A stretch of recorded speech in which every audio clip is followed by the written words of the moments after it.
Welcome to the Transform with Vance podcast, where transformations begin every day, and I am your host, Vance Hines. So let's get started. All right, this is Vance, and I'm back here with Jen Jolicoeur from Rhode Island, another DDPY success story, and I'd like to introduce you to Jen Jolicoeur. How are you doing today? Hey Vance, sending you lots of love from Rhode Island. It's 60 degrees today, which is up from 6 degrees that it was the day before. So Ooh, I'm in a man. t-shirt. It It feels was good. six yesterday and 60 today. I know. New Wow. England.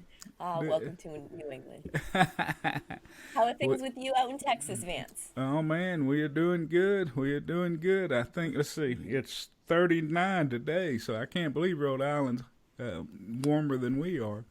I know. It's wild. So, Wild. all right, so well, what I've been doing on these podcasts is I usually have just a person kind of give a quick summary of why they're considered a DDPY success story, just to kind of get their attention, and then I just kind of start picking your mind. And so, could you please give anyone who's listening a quick synopsis of why you're considered a DDP yoga success story? Okay, quick synopsis. Here we go. All right. I started doing DDPY in 2015 after going blind in one eye. I was feeling pretty depressed. I couldn't read, I couldn't drive, I had lost my depth perception, and I had lost balance. So I saw the Arthur video and I sat there and just sobbed. And I thought to myself, if this man with all of his health issues can get in shape, I can too. So I started doing DDPY. I went to a DDPY workshop with the man himself, got to meet DDP. And while I was there, we won the Max Pack. So I took it home, started doing it, and I pinched a nerve in my shoulder, so I had to stop. And I stopped for about 5 months, and I fell into this like really depressed, like when you're not doing what you want to be doing and you feel like a failure. And then I just said, Jen, just pick yourself up, dust yourself off, and get on that mat. And I have been on the mat every day since then. 1,773 days. I have not missed a day. It's all documented. And I am 50 years old and I'm in great shape. I feel strong and flexible. And I'm actually training to be a DDPY instructor. I've been teaching classes 7 days a week. So there's my quick little synopsis. All right, and I want you to say that again. 1,000, say it, 1,700, how many? 1,773 days. That's Without how long I've been missing. doing it. So if you calculate that, Vance, I'm just a couple of weeks shy of 5 years. So when's your 5 year anniversary? April 6th, April you know, 6th. So April 5 6th, years of getting on the mat every day. every day. No excuses. No excuses. Not a one. Not a one. I've tried to get caught on you're the Iron Woman of a DDP yoga. Trying to get that moniker out there, that nickname for you. But you're Thank you. definitely the Cal Ripken Jr. or someone beat him, I think. But there's a dude out there that's Jesse Amaral. Is he still? He's right there with you too, right? I think he's about 60 days ahead of me. And, he's definitely an inspiration to me and a great guy. He actually lives in New England. He lives in Massachusetts. We met at the summit, the DDPY summit, where I met you. Yeah. And, it was really great to meet Jesse. He's definitely an inspiration because he's got like 2 jobs and little kids and still makes time to get on the mat every day. You two are damn sure Hmm. inspiration for me. I tell Thanks, man. everybody about you that I talk to about the streak you got going, man. It's unbelievable. Hmm. All Yeah, I right, am the streak for sure. all right. So where's home? Where are you from? So I live in Rhode Island, which when people talk to me, they go, "Oh, Long Island? You live in New York?" No, I live in Rhode Island. It's a state. It's the biggest little state in the union. It's this little tiny state in between Massachusetts and Connecticut. So that's where I live. hmm So how many miles across is it? This is terrible, but I don't know. But we can drive across in an hour. You can drive across it in an hour. In an hour. It's little. It's teeny tiny, Vance, like the littlest state, Uh, but big and, heart. and so, in Rhode Island, have you lived there your whole life? I have, yeah. I probably lived 10 minutes from where I was born and grew up. I lived in Woonsocket growing up as a kid and then moved to North Smithfield to live in the country, which is, I don't know, it's 8 minutes away from where I grew up. Not that Uh, far. But I really, I'm a creature of habit. And as you can tell by doing DDP yoga for 5 years every day. So, I love where I live. I love, the life that I've created here in Rhode Island. and I know you're married and have kids, grown kids. Let's tell them a little bit about your family. Sure, creature of habit. I married the boy next door. Actually, the boy on the other side of the fence. Curtis and I were children who grew up on streets that were parallel, and so our houses were back to back, separated by a fence. I fell in love with Curtis when I was 4, and he was 6. And, our first encounter was when his dad was painting the garage and went to have lunch and left the bucket of paint in the backyard. And Curtis called me over to the fence.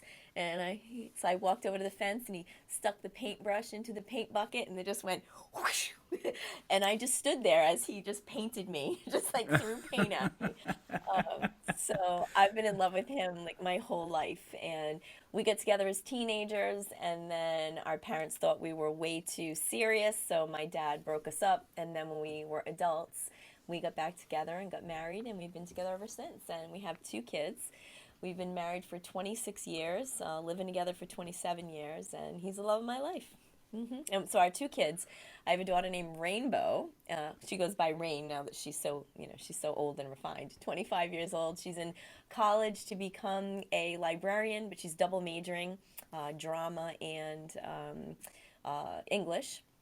And my son is going to school to become a psychologist. He's Gabriel, and he's 21, and he's also becoming the lead singer in a Doors tribute band because he looks very much like Jim Morrison and embodies Jim Morrison. So, yeah, he's a classic rock kid, and we raised him right.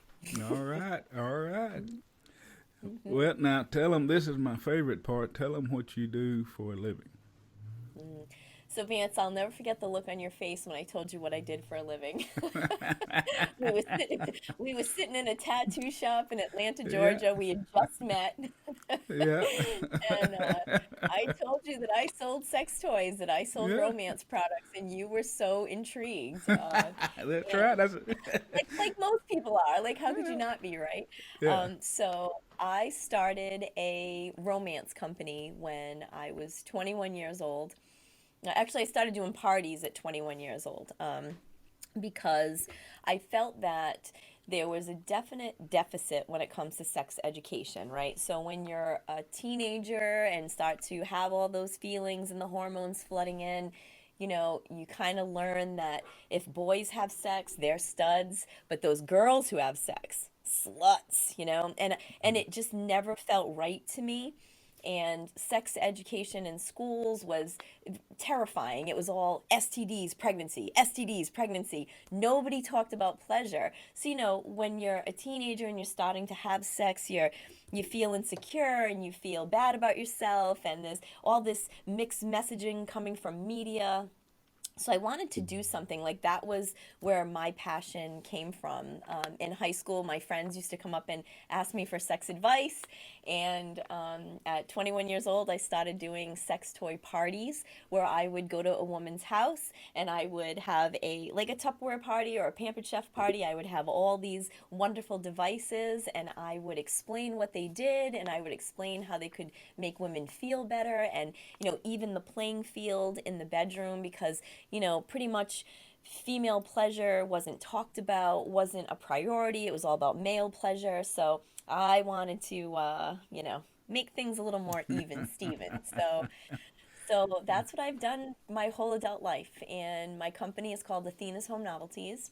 And we've been in business for 24 years this year. I have goddesses all over. I call the women who work for me goddesses because that's what we are. And, I do have some men that work for me too. You call them Madonnae. And Athena's has done a lot of work helping people get in touch with their pleasure centers to break down the stigmas that women, should be good girls and not enjoy sex. And we've done a lot of work around that. So if you believe in the afterlife, Vance, I have orgasms waiting for me in this, the next life and the life after that and the life after that, because I've literally helped thousands and thousands and thousands of people have better sex. And I'm really proud of that. 24 years of bringing joy around the world, right? Yeah, for sure. And, it's just such a beautiful thing to do for people. I have volumes, and I mean, so many volumes of thank you cards that I've gotten over the years from people who are like, oh my gosh, I had my first orgasm because of you, or, my husband and I tore up our divorce papers because of you, or I got pregnant, it's amazing. It's amazing what sexual liberation does for people, how it brings them joy, how it makes them feel so good about themselves. And that's why, like, my DDPY journey and my Athena's journey are so aligned, because both, make people feel better and good. And, that's a really special thing to combine two passions in your life. Now, so tell them a little bit about your business model. So I know that you still took the Tupperware kind of parties and use that as kind of your business model. Tell them a little bit about that. Sure. So as a kid, my grandmother, my Nana, she used to have these home parties, right? She would invite all her best girlfriends over, and she would take out the fancy platters and make fancy desserts, and they would all gather together and sit in a circle and talk, and it was a big deal. And as a little kid, I would watch all these women and be like, wow, just that you can feel the connection and the joy when friends are together. So when I started Athena's, that was what I was trying to capture, the connection. So we do home parties. So, a host, like, so if Mary wanted to have a party, she would invite all her friends over, and then I would come in with my kit. Everyone would sit in the living room, then Mary would put out, her fancy trays, and she would make, brownies or cupcakes or chocolate covered strawberries, and maybe pour some wine, and her friends would all sit around, and I would explain all these different aspects of sexuality and products that can help. And then at the end of the party, all the friends would come into my ordering room one by one for confidentiality, because not everybody wants to know what their business is. But you know what, Vance? Sometimes women walk out of the ordering room and they dump their bag out like it's trick or treat candy and say, "Look at this! Look at this! Look at this!" And some go out the door, get in their car, and you hear like, "Ah," going home. Yeah, Uh, that's right. and then the host at the end, like, so she had a $500 party. I'd give her $75 in free stuff, and that's how it goes. So you have a great night out with friends. Everybody learns something about sex, and again, there's a lot of great conversations that happen at these parties, and women loosen up.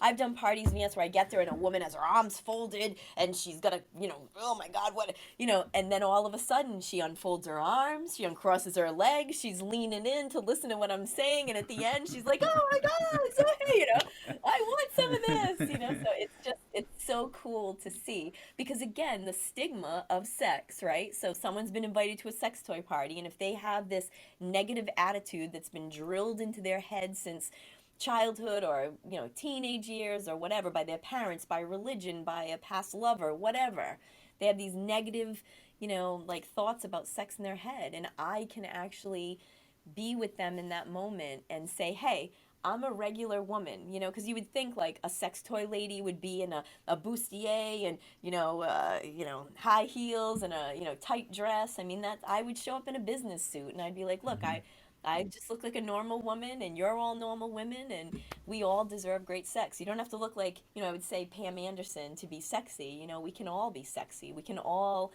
you know, turn our husbands on or our partners on and feel like goddesses. So that's the model. And as the years went on, people would come up to me and say, "Hey, I love the way you made me feel at this party, and I want to make other people feel this way. So can I join you?" And that's how it grew. So I would train somebody, come with me, watch me do some parties, and then go out on your own and start doing yours. And that's how it grew. And I started in Rhode Island. Like I did a party for some of the women that I worked with at CVS, and then like they would invite their friends or their cousins, and then the cousin would book a party, and she lived in Massachusetts, so then I'd go do a party for the cousin, and she had a friend who lived in New Hampshire. So now like it mushroomed, it grew all over the country, which was fantastic to see. It just happened from Woonsocket, Rhode Island. This little tiny seed that I planted just bloomed and blossomed and grew everywhere. It was kind of cool. Now, you told me one time that you borrowed the money to start the sex toy business from your grandfather.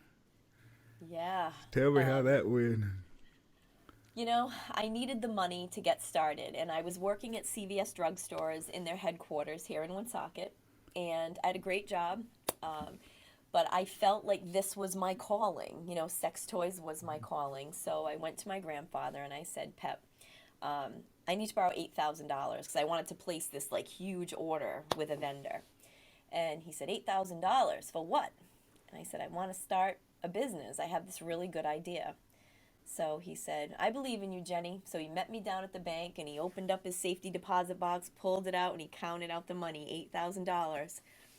So a week later, I returned with his $8,000. And he said, Jenny, are you selling drugs? And I said, no, Pep, I'm selling sex toys. And he said, oh, well, let's not tell your grandmother about that. Because again, think about the Yeah. mentality. But Vance, the best part of this story is that I did a party. So now parties start taking off. I'm doing parties all over town. So I show up at my grandparents' house one Sunday and I sit down and there's my meme sitting on the couch and she said, so we did tell her that I started a lingerie business, that I was selling nightgowns, and which I wasn't selling at all, nightgowns and pajamas. So she looks at me and she says, how's your nightgown business doing? And I said, oh, great, meme. I sold $5,000 this week. I made $2,500. And she looked at me and she said, you're lying to me, Jenny. And I was like, what? She said, I went to the beauty parlor, and while the woman was washing my hair, she said, Connie, I went to Jenny's party. And I said to her, oh, did you get some pajamas? And she said, Connie, Jenny does not sell pajamas. Jenny sells dilly does. Dilly So does. so my meme said, and I had to come home and ask Pepe what a dilly doe was, and he told me it's a sex thing. What are you doing, Jennifer? So in that moment, I said, Meme, I'd like to show you, if that's okay, because my meme was 69, 70 years old at the time.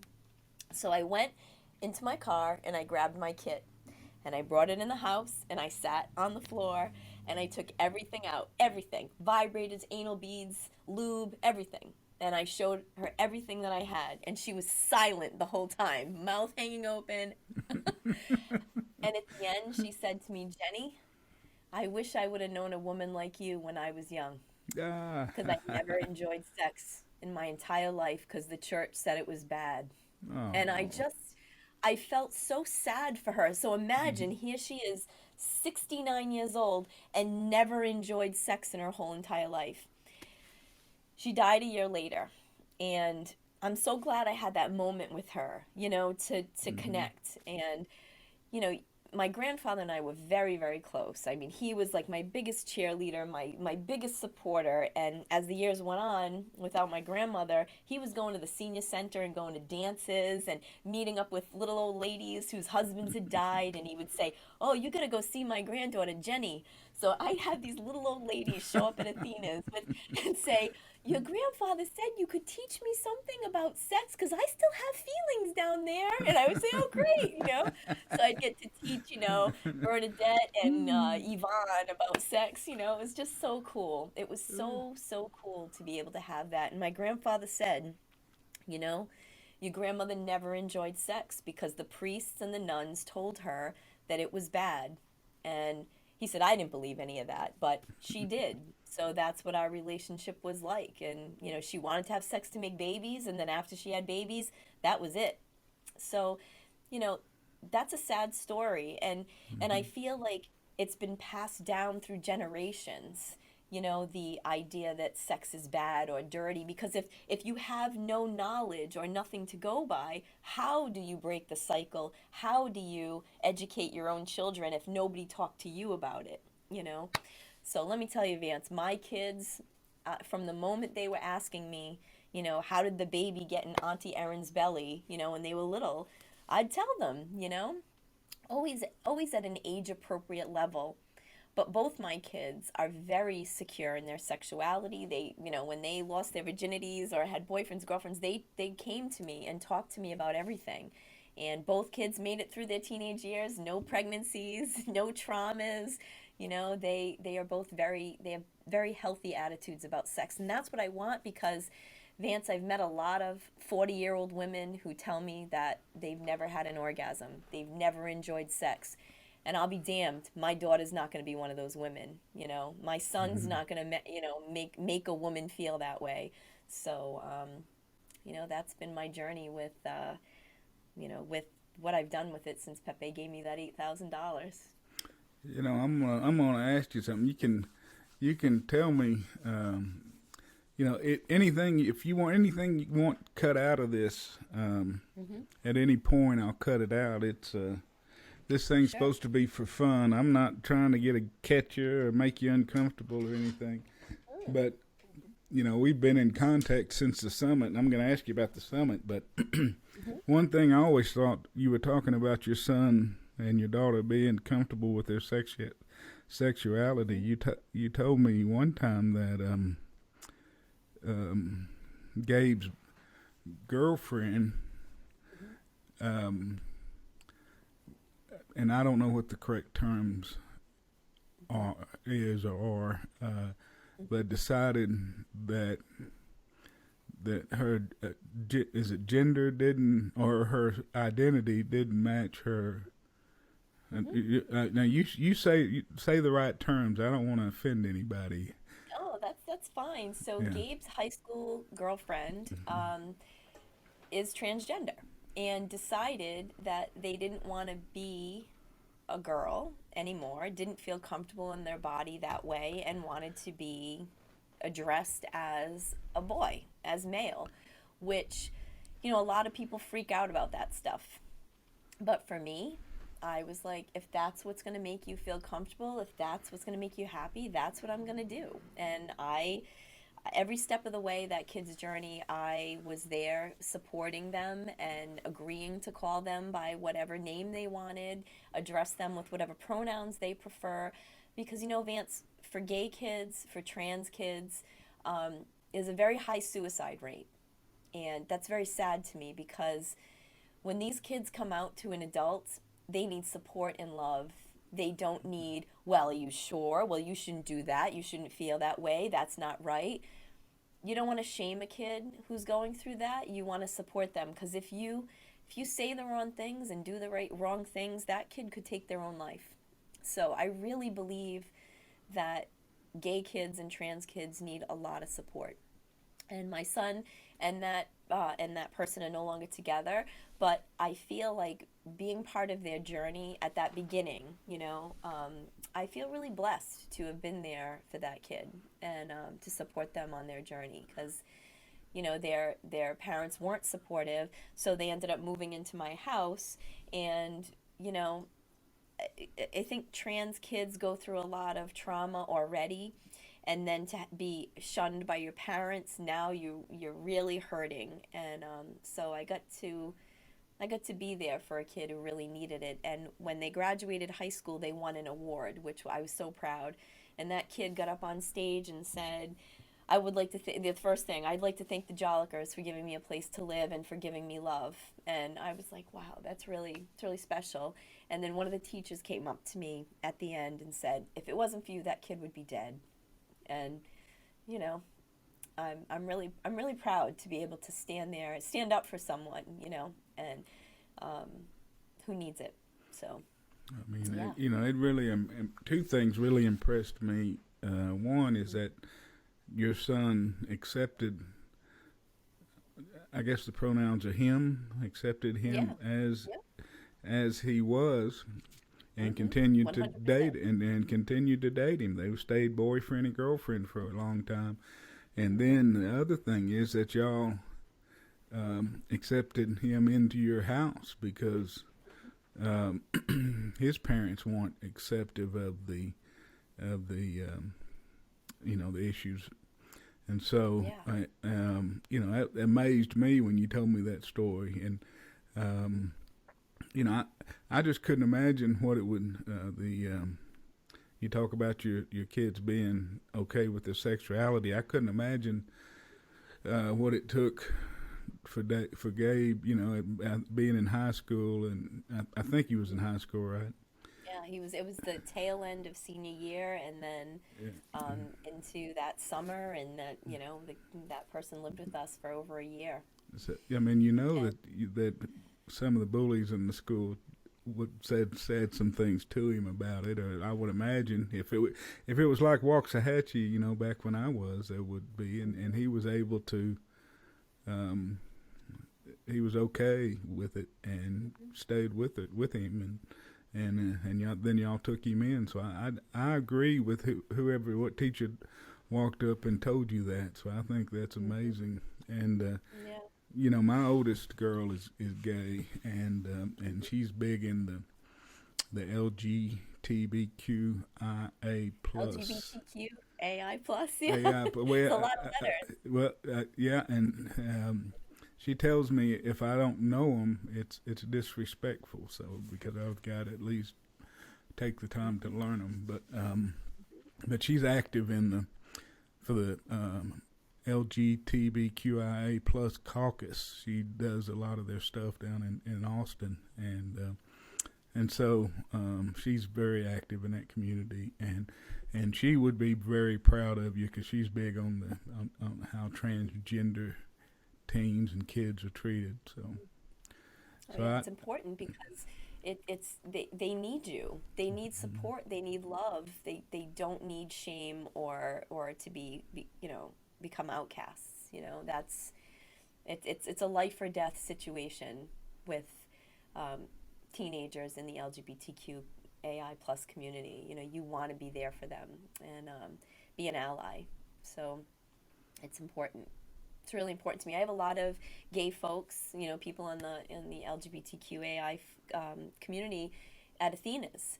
So it's really, really important to me to be an advocate and an ally and make sure that they feel comfortable and loved and respected when they are at an Athena's event. And we changed a lot of our language at Athena's. We used to say husband, boyfriend, at parties. Oh, your husband will love it if you bring this home. Your boyfriend will love this. And you have to realize not everybody has a husband and a boyfriend. They may have a female lover. So we started to tell people to be more inclusive, to say your sweetie will love this if you bring it home. Your partner will really love this experience with you. To be more inclusive because you never know who's in your crowd. And you can't just look at someone and be like, oh, well, that's a lesbian. Like if they have a short hair, or I have a Mhm. friend who has short hair, and people just assume that she's gay, and she's not gay. And that's stereotyping people. And you really have to, in this world especially now, you have to be very conscious of the words you say and how you say them to make sure that everybody feels included. Like even for DDPY, right? So becoming an instructor. The last move, Vance, kick out, you're a dead man And or dead woman. woman, Hmm. right? Yep. So my second class in, one of my students said, Jen, you're more inclusive than that. I was surprised that you said dead man or dead woman. And I said, wow. I said, but that's the DDPY language. And I went right to the forum and I asked the question, what are we supposed to do? Because I want everyone to Hmm. feel included in my classes. I want everyone to feel welcome. So, they said that I didn't have to say dead man or dead woman. Like I could say dead person. I could, say great job, people. Yoga Doc chimed in and Hayden chimed in. So I felt really supported in asking that question. I always thought that that was directly from the yoga tradition. Was the Mhm. at the end where it's like a rebirth almost because you've Yeah. spent your time on the mat and you've burned your body out, and then you're supposed to lay there and breathe and be reincarnated and reborn to a new person. And I always thought that was what the dead man and dead woman was about. That's funny that you say that. I always thought that Dead Man and Dead Woman was for a tribute to The Undertaker because throughout the DDP workout, we say, Hulk it up, Hulk Hogan. And we Hmm. say, attention. I always think of Sergeant Slaughter being a huge wrestling fan. When we do Showstoppers, we're thinking about Shawn Michaels. When we do Road Warrior, we're thinking about Hawk and Animal. So, Dead Man and Dead Woman to me was always a tribute to the Undertaker. I never Ah, thought about anything else. So it's well, so funny. Like I know that what it's called in traditional yoga is corpse pose. It's not dead man or corpse dead woman. pose. It's Yes. corpse pose, right? But Hmm. DDP has taken the terms and made them his own, which is great and applies to regular guys. That's how where it all started is YRG, which but again, it's so funny how different people see it differently. Hmm. Well, But you're a wrestling fan. You and your family, and I never was. Like the only name I really recognize out of the group that you said is Hulk Hogan or the Undertaker. The other ones yeah. I'm not sure. I hear people talk about them in the DDPY community, but I was never really Yeah. a wrestling fan. I don't know all the characters. So. Oh yeah. So I started so my parents got divorced when I was like 14. Like wrestling became my everything, my escape, and I thought it was real at that time. Um, I fell in love with wrestling during the Rock and Wrestling Connection. So it was on MTV where Roddy Piper, this guy right here, kicked Cyndi Lauper across the ring, and I was so pissed off. I was like, "Oh my God, you bastard!" Yeah. And then Hulk Hogan came in and like saved the day, and with Mr. T, and I was hooked. And for like the next, I would say like 5 years, like wrestling was everything to me. My Pepe would take me to see wrestling. My dad didn't like it, my mom didn't like it, but Pepe would take me. And when I got older and had kids and all that, like and of course with Athena's, I was working doing parties 7 nights a week. I wasn't watching anything on TV at that time. But when Gabe was about 7 or 8, he started to like wrestling. So that was kind of cool because I came back around and started taking Gabe. We did 5 WrestleManias in 5 years, and I kind of did this thing where I was like, you know what? I'm going to meet every wrestler I ever loved. And I just went on this sabbatical to go to WrestleCons and Comic Cons, and I met every wrestler I ever really loved, except for The Undertaker. But Roddy Piper, who I love so much, I get to meet him. I get to meet Barry Windham. I sat on Hulk Hogan's lap. I'm Vader and Jim Cornette and Bobby Heenan and Bret the Hitman Hart. I met them all my favorite wrestlers. And It's so the fact that DDP is a wrestler was also like such a huge draw for me to do this workout. and that's how So you found DDP yoga. So I found it. It was the Arthur video, and like that went viral, right? So I Hmm. saw it on Facebook and was like, oh my gosh! And when DDP pops up in that video, I'm like, is that Diamond Dallas Page? Because it doesn't really like because he had when I watched wrestling, he had a mullet and big blonde hair and a cigar and a chewing gum, and it didn't look like him at all. So I'm like, is that DDP? And at the very end of the video, that's when Arthur throws up the diamond cutter, and I said, it's got to be DDP, and that's when I did the research. So the fact that it was a wrestler just was like the cherry on top of the whole package for me. Well, Hmm. now that we met at the summit, you mentioned the summit. So tell them what the summit was about. So the summit is where it's invitation only, and the DDPY, powers that be, invite the most influential DDP yoga folks. I mean, this is my take on it, and the instructors are there, and the success stories are there. So I got an invitation, and I was so grateful to be there. And, being part of the DDPY Facebook group, you see who the superstars are. You see who's doing really well. And I saw you before the summit, and, Eric Turner, and who else? Steve Doyle. There were people that I, Stephen got to David, see. Yes. Oh my gosh. Yes, Steve David. Like seeing these people and going, wow, Jesse. You know, Jesse Amaral. Jack, Quarantello.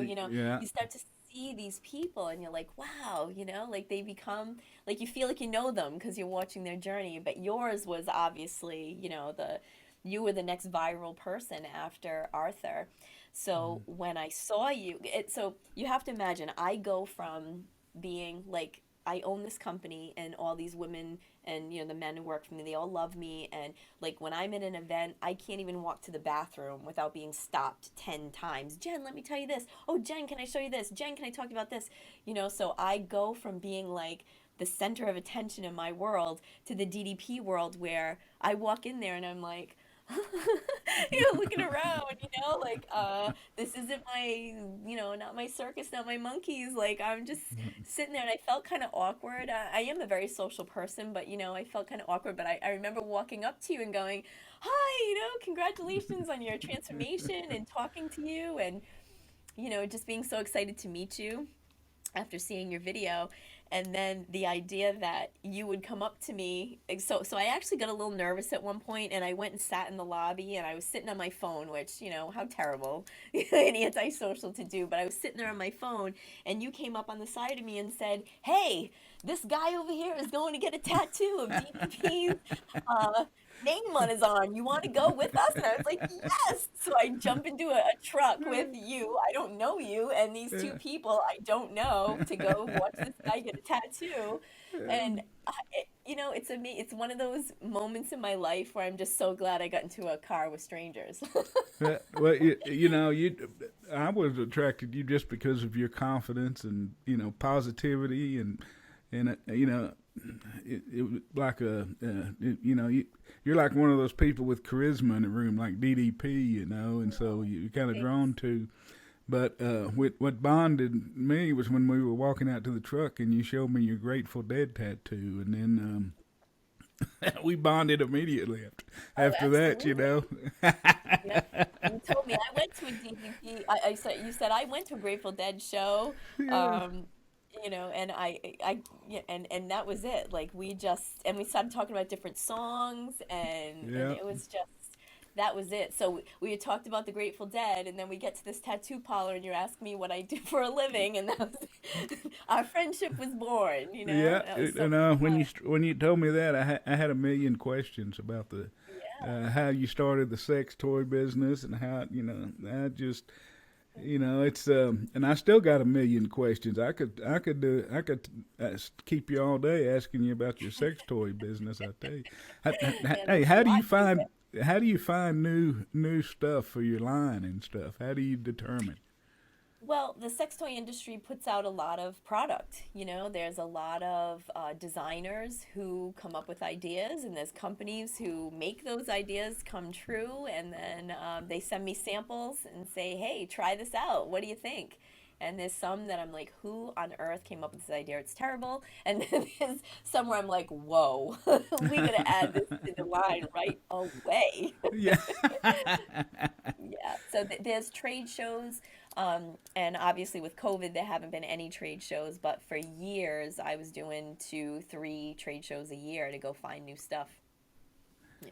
and And and it's not so just sex toys too. We do a lot of spa products as well.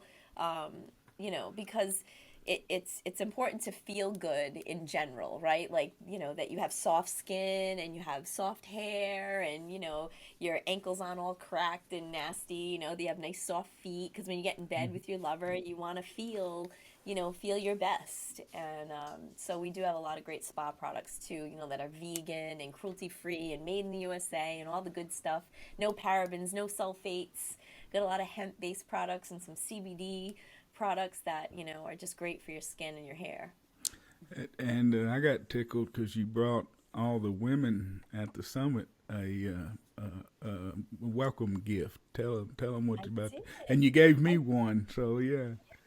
That's kind of what I like when I go somewhere new, like when I went to my class reunion, or I go somewhere where I'm gonna meet, when I go to the conventions to meet celebrities, my wrestling heroes, and when I went to DDPY, I always make like a little bag of goodies, like a lube sample and maybe like a flavored sample. Sometimes I'll throw in a vibe, and I'll put it in a little organza bag, put 10 of those in my luggage, and give them to people that I meet. And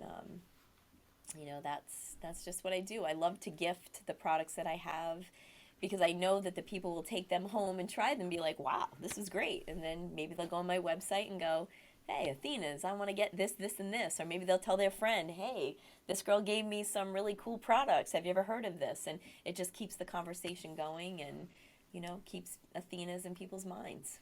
So you're in how many states with the goddesses and Donna? Well, unfortunately, COVID really hurt us.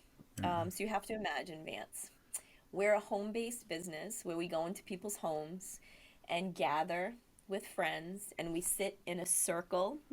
There's no Mhm. social distancing at a home party. Like, you're sitting in someone's living room, people sitting on the floor, sitting on the couch, sitting on the chair, passing things around. Like, I have this vibe right here, and I would take it out and say, all right, ladies, this is incognito. It doesn't even look like a sex toy. And then, all right, now I pass it can't even around. see it. I can't even I see know, it. right?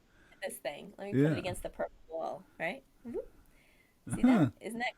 It's like sleek and slim. It looks like a pen, It doesn't it? does look like a pen. That's why it's called incognito, because you don't know what it Incognito. is, right? Ah. So I would explain it and then hand it to someone who would look at it, touch it, breathe on it, and Yeah. then pass it to the next person who would touch it and feel it and pass it to the next person. So here comes COVID-19, coronavirus. Yeah. We're quarantining. We're not touching anything that anybody else has touched. We're locked in our houses. We're not seeing our parents. We're not seeing our friends. We're not. Uh, we're on lockdown. So my business really took a hit. I mean, really, really took a hit. And it's been like, every time I think we're going to recover, the pandemic, like it surged again in Rhode Island, like massively, in New England, where like all, we had the worst January we've ever had in company history, because COVID just started raging again. So, it's devastating. So I lost half my company in COVID, which was just, you know, the tough part is it's all out of my control. There's absolutely nothing that I can do about it. I mean, we did switch to online parties, which worked for a while, but then I think people got very fatigued with Zoom, Hmm. looking at a screen constantly. So that kind of fizzled out a bit. But things are, I haven't lost hope. I have my good days and my bad days. And honestly, DDPY saves me. I tell people on my good days, it is a magic carpet ride. to get on the mat. And on my bad days and the hard days, it's a safety net because, I mean, there's been sleepless nights. There's been, days where I didn't know if we were going to make it another week. And, just the idea that I could get on the mat and breathe and, count, because when you're counting 5, 4, 3, 2, 1, you can't think about your troubles. Yeah. So, we went from being in 47 states to 39. So, it was a significant hit with COVID-19. So, anybody out there Yeah. who wants to try Athena's in a state we're not in, oh my gosh, I would be so glad, so honored to have new people. We're doing a rebuild thing right now where the first 69 people to join in a month get some free thing. And it seems to be working because, I think commitment has changed since COVID-19 hit, because everything's subject to change at a moment's notice. And, you have something planned and then someone gets COVID, so everything's canceled, or you were going to go here, but then you were exposed to someone who had COVID, so now you have to stay home. Or you wake up and you have a runny nose, oh, I got to stay home. So commitment has changed where, people used to join my company like, this is amazing, yay, I'm going to get out there and sell sex toys, where suddenly it's like, well, am I going to be able to go in people's houses? Am I going to be able to do this? So it definitely hurt us. Has your business model changed to more of an online Yeah, it sales has. now? That's the only reason we're still here, Vance, is because we adapted to online. We did trainings, virtual trainings with our people for online. Here's how to do an online party, which isn't the same, as Mm-hmm. being in someone's living room and being able to grab a hold of this vibrator and go, oh yeah, I really like this. Like just looking at it, would you like it? Do you like the way it feels? So we had to learn to become very descriptive with the products, and and we also had a supply chain issue too. I mean, China, where a lot of the sex toys come from, was shut down. So there was just this massive lapse in productivity. And then, so because of that, the sex toy companies that were creating all these products, their ability to go to China, work on the products with the factories, like that all stopped. So they were now doing everything, trying to learn to do everything virtually, and again, everything just slowed down. I mean, it just, the pipeline slowed down. There were companies that were putting out like 500 new sex toys a year, suddenly only putting out 80. I mean, it's such a massive change and shift. But I feel like, we did everything we could to survive up to this point. And, I've got some die-hard folks that work for me. I have a girl in New Hampshire, Christy Shed. In the pandemic, Vance, she sold $333,000 of sex toys. Wow. She's bringing a Which lot of just, happiness. yeah, it's all about drive. If you're Hmm. driven, if you're like, look, I'm going to figure it out, I'm going to make it work, you do. Or you can say, oh, COVID, it's not going to work, I'm just going to quit. Yeah. Like, so thankfully, I had a core group of people stay who really, really worked hard. And I'm very grateful to them.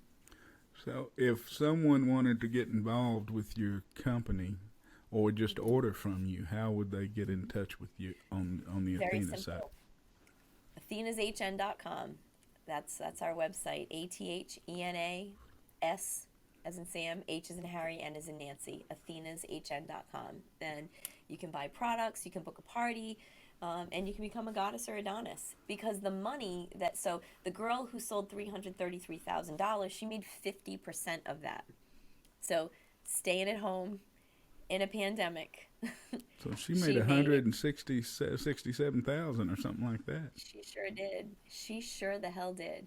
And Wow. on top of that, I give like crazy incentives away to my goddesses. I give maid service a year for a whole year away to my top team leader, my top seller, and my top recruiter. So she also got maid service for a year. So someone comes and cleans her toilets and dusts her tchotchkes Wow. over at her Wow. house. Wow. So she's got more time Yeah. for the merchandise then. That's right. That's right. So, it's all, even like with DDP yoga, right? There's people who put in the work and get the results and they Mm-hmm. kick ass. And then there's the people who say they're getting ready to get ready, Mm-hmm. Oh, I got to get a heart rate monitor. Oh, I got to get a yoga mat. I got to get the app. Mm-hmm. I did DDP yoga with no heart rate monitor, with no app, just using the DVDs for 1 year solid. It's you're gonna make it work. If you want to make it work, you make it work no matter what.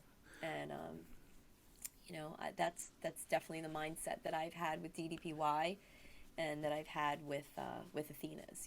It's just I'm gonna make this work, and my marriage. I'm gonna make this work no matter what. Now I've got a friend Hmm. who's asking me what's Hmm. the best thing to buy for his wife from your company. Mm. This friend really wants whatever you recommend to be the top seller, and I'll let him know what your answer is. Yeah. Well, here's the thing, Vance. That's a tricky question, because some women only like external stimulation. They don't want something put inside them. They only want something externally, right?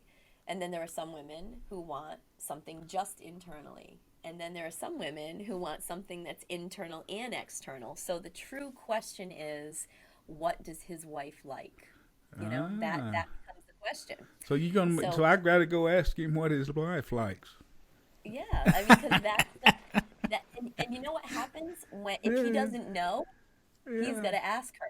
And you know how wonderful it is to be asked what you like by your partner, like that your partner cares that much about your pleasure, to say, what do you like most? If I was going to get you something, what would you like, the most? And that's such a cool feeling. Or they could book a party, a couple's party, and a goddess could show up at their house and show them all the different things, and then she can go, that's my favorite. That's the one I like the most. All right. Um, you know, So uh, there's three options: mhm, external, internal, or both.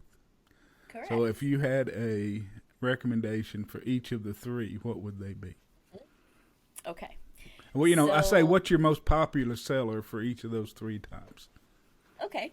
So right now, I'll start with the inside and outside. It's Mm. called the All Nighter, right? So the All Nighter is a toy. It's baby blue, and it's a pretty thick shaft that's curved at the end for G-spot stimulation that can be inserted into the vagina. And on the outside, it has like a little. It looks like a sea creature kind of. It looks like a and it tickles the clitoris, right, on the outside. So on the inside, it's hitting the G spot, while on the outside, it's hitting the clitoris. But what makes this toy so special is that it makes an in and out motion.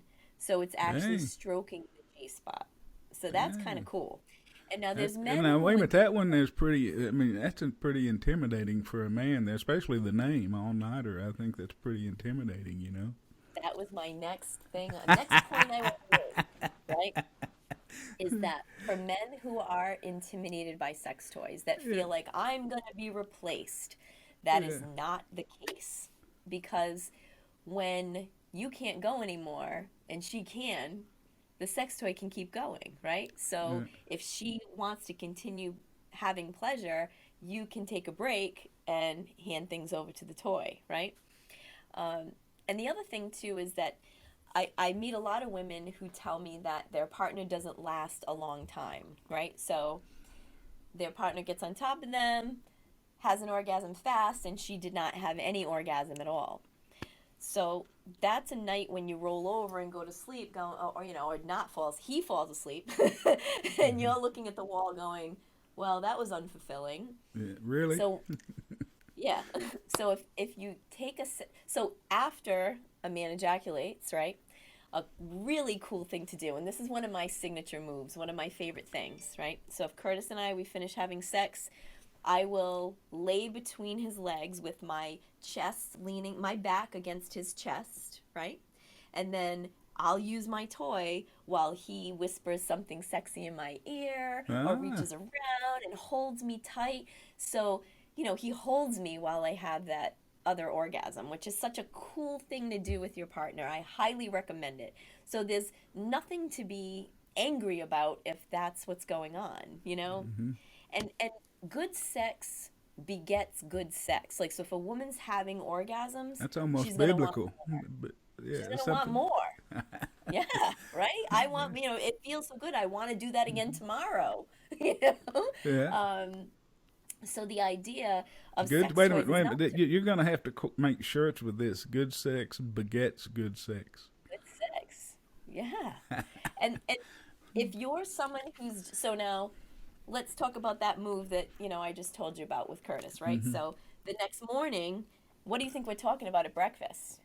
That was hot, babe. That was really great. Yeah. And, you know, I call that the, you know, like the after, you know, the instant replay, you know, like talking about it makes you go, Mm-hmm. wow, that was awesome. And then what do you want when you get home from work? More, you know, like Mm-hmm. let's do that again, you know, because it felt so good. And that's such a cool thing for a couple to have, you know, where they're both so invested in making each other feel good, rather than looking at sex toys as a, oh, well, she doesn't need that. She's got me.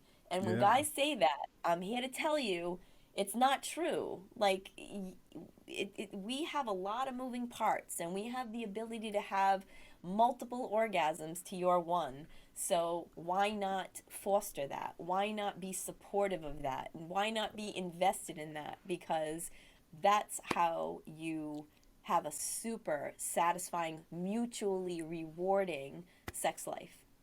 So that's how I feel about that. So the all nighter is my favorite dual stimulator for both. All right.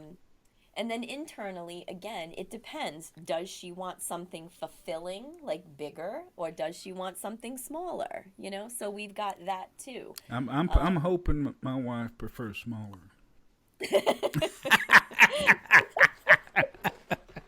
Well, you never know. It's good to ask, you know, what do you like?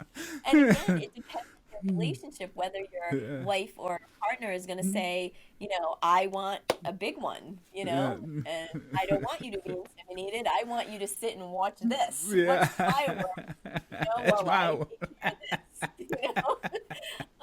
That's kind of, yeah, because a guy, I mean, listen, when you're watching your wife, you know, please herself, it's a ooh, ah moment. Just Yeah. like the fireworks. You know, and that's where you have so much fun in bed when you're with each other in that way. You know, it's really special. It's really, really special. You know, and I can't say enough good things about sex toys. I really can't. They just have, and again, so when you think about a marriage, so you've been married a long time, Vance, to Since the same woman. I've been married. 1990. What is that? Eternity? Yes, No, it's we've a been very long. married 31 years. 31 years. Okay. 31 years. And you go through a lot in Yeah. 31 years. Mm-hmm. The ups, the downs. Yeah. Sometimes you feel really connected, sometimes you feel disconnected. Sometimes you're really into each other, sometimes you really just get away from me, you know, like I'm Mm-hmm. mad at you for XYZ, you know. And when you're raising kids, you know, you tend to funnel a lot of your energy towards your children so that there's not as much energy left for each other at the end of the night. When you're working, so now you've got work, you've got kids, you've been together a long time. There's a lot of things that happen that affect your sex life. So when it comes to sex toys, and I tell people this often, the reason I feel my marriage has been so successful and I've been married as long as I have, in a monogamous relationship, is because the new sex toys, right? So when we first got married, we had these few sex toys that we loved and were in a rotation. And then the sex toy industry came out with this whole new batch of things, and I got them and I brought them home and we tried all of those things. So for as long as I've been in the sex toy industry, I've been constantly trying new things with my husband. So we always have something new to explore. So like when kids are bored and you know with each other, they start to fight. They're all agitated. You know, you give them a new board game, give them a new toy, and they're like, "Woo!" They're occupied. They're happy. Same thing with adults. Same exact thing. You give a couple a new toy, and it's like, "Ooh, let's play with this. Let's check this out. Let's have fun with this." And I tell parents who have come to me and said, you know, I don't know if I could get a toy like that because, my kids, I don't want them to hear it. I don't want them to find it. And I say to them, listen, it's not like you get to store good sex credits for 18 years till your kids are out of the house, and you can claim them then. You have to have good sex now, because you having good sex with your partner makes it so that when you walk out of your bedroom in the morning, you're in a good mood. You're expressing love towards each other. You're playful and, happy. And that's what you want modeled for your children, not a loveless, affectionless household. You want to express love and genuine connection so that your children see that's modeled for them.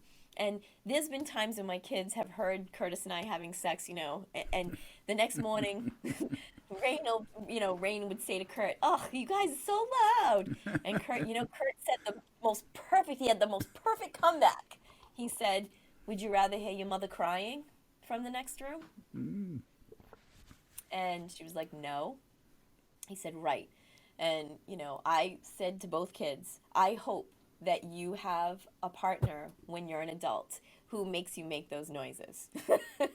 I want my kids to have good sex. I want them to feel, affection and love and connection with their partner. I don't want them to live in loveless marriages, because I've seen it and over again with my clients and the people that I served throughout my years as the owner of Athena's. So many unhappy people in their relationships and with their sexuality. Like, here's a couple who, all right, so you bought a house together and you pay a mortgage together and you go you grocery shopping and you both have jobs and you manage your finances and all of these things, but yet you can't talk to each other about what you want in bed. You can't say, "Well, honey, I really want you to bend over the bed," and there's this like breakdown. And again, because who modeled that for us as we were growing up? Who told us that it was okay? So that's why when I do a party, I try to give people permission. Talk to your partner about sex. Don't go in it and saying, "Honey, listen, I never have an orgasm with you. You suck in bed." That's not the way to go about it. It's, "Honey, I want to have the best sex possible. So how about we try this?" And I know there are men out there who are closed down to it, but I know there are men out there who would love for their partner to come home and say, "Honey, I want to try this and this and this," and men who would love to be able to say to their partner, "Honey, I want you to try this and this and this," and that's my mission in life, to just give people permission and promote good sex to people, because it's so important. Sex is one of the greatest joys of the human experience. It really is. And when I've met religious people, like, "Oh, you're not supposed to touch yourself. Why?" So if that's what you believe, why would God give you these body parts and not want you to touch them? That makes no sense at all. No sense. Come on. Don't listen to what those nuns told you. They were frustrated as hell. That's right. Well, I got you sidetracked. You didn't finish the explanation for my friend. Okay, so your friend. So the all-nighter is definitely your dual stimulator. All right. So externally, it depends, once again, if she prefers a buzzy vibration or a rumbly vibration, because there's two different things. So some vibrators have a high frequency, like a high pitch, and they're more like, like that kind of noise. And there's some that are like, and they rumble, right? So again, it's a question to ask the person, do you like a high frequency or do you like a rumble, As far as something externally. So you've got all these toys just right there around your computer. You keep reaching and grabbing things. I feel like grabbing things, right? I have like a whole it's incredible. So externally. So if she likes external stimulation, okay, I would recommend something called the womanizer. All right. So the womanizer is not a vibrator. What it does is it encircles the clitoris. Okay, so it's like a hollowed out circle that you place over your clitoris, and it suckles the clitoris using air, like it's called air technology. So it actually pulls the clitoris in and then lets it go, and in and lets it go, and in and lets it go. So Wow. it actually pulses like a suction, but not a suction like a constant suction. It sucks and then releases, sucks and then releases, right? And that type of orgasm, I mean, it sucks your soul from like your soul leave your body when you have this orgasm. So for someone who likes external stimulation, womanizer all the way. Womanizer all And the then way. that's either rumbling or buzzing. Yeah, that's indirect stimulation, Yeah. so that's a really good one. I'm making And then as notes far over as here. yeah, good. And as far as For the my internal friend, for my goes, friend, of course. for your friend, sure. Yeah. Yeah, your friend. Your friend will like these recommendations. Um, and then internally, so women have our G spot, right, which is the urethral sponge. When it becomes hard, can cause an orgasm, like a release of fluid, which is pretty cool, like female ejaculation. I mean, it Hmm. doesn't happen for all women, and what you see in the porn movies, some women it's a dribble, some women, it's a big wet spot at the end. Women, all women are different, so you can't really compare women to the women in X-rated films, because all women are different. Um, but we have a vibe called ingenious. So it's like a long handle. I got a little picture of it here. Right here, Vance. Look at that. Ah, I Ingenious. see it. Okay. So it's like a long handle with a bulb on the top. See that little round bulb? Yeah. So when you insert that into the vagina, all right, this bulb presses on the G spot. So it can cause that wonderful hardening of the urethral sponge or the G spot, which will lead to a great, powerful orgasm. I'll show you a picture of the womanizer too, so you can see. And I'll show you a picture of the all-nighter. How's that? Oh man, you're Seeing you good. ask, I want to give you more of a visual. Had I known you were going to ask me what my favorites were, I would have had them right here. Yeah. Well, like I said, this is a podcast about DDP yoga, right? Yes, I do. And you know what, DDP yoga friend? Let me tell you this: when you do DDP yoga, it's all intertwined. When you do DDP yoga, you become more flexible, you become stronger, and your endurance increases, which means for all you women who, when you're on top of your partner and you're like, oh, this is taking so long, my legs hurt, you're going to be able to go and go and go because your legs are strong, your endurance, you've got it. For men who do DDPY and you have a big belly and you can't really get in there and have good sex, get more of a connection, as your belly starts to go down, now you can really get closer to your partner. So there's a lot of benefits to DDPY in sex, and that's definitely something that needs to be talked about more. All right, so here's the all-nighter, the one that I was telling you that goes in and out. Yeah. See, so this goes inside, this piece goes inside, and then this is on the outside to stimulate the clitoris, that little piece. So how All right? much are these? An all-nighter is 175. Okay. A womanizer is 189. I mean, and I don't carry junk. I carry like deluxe, luxury, Yeah.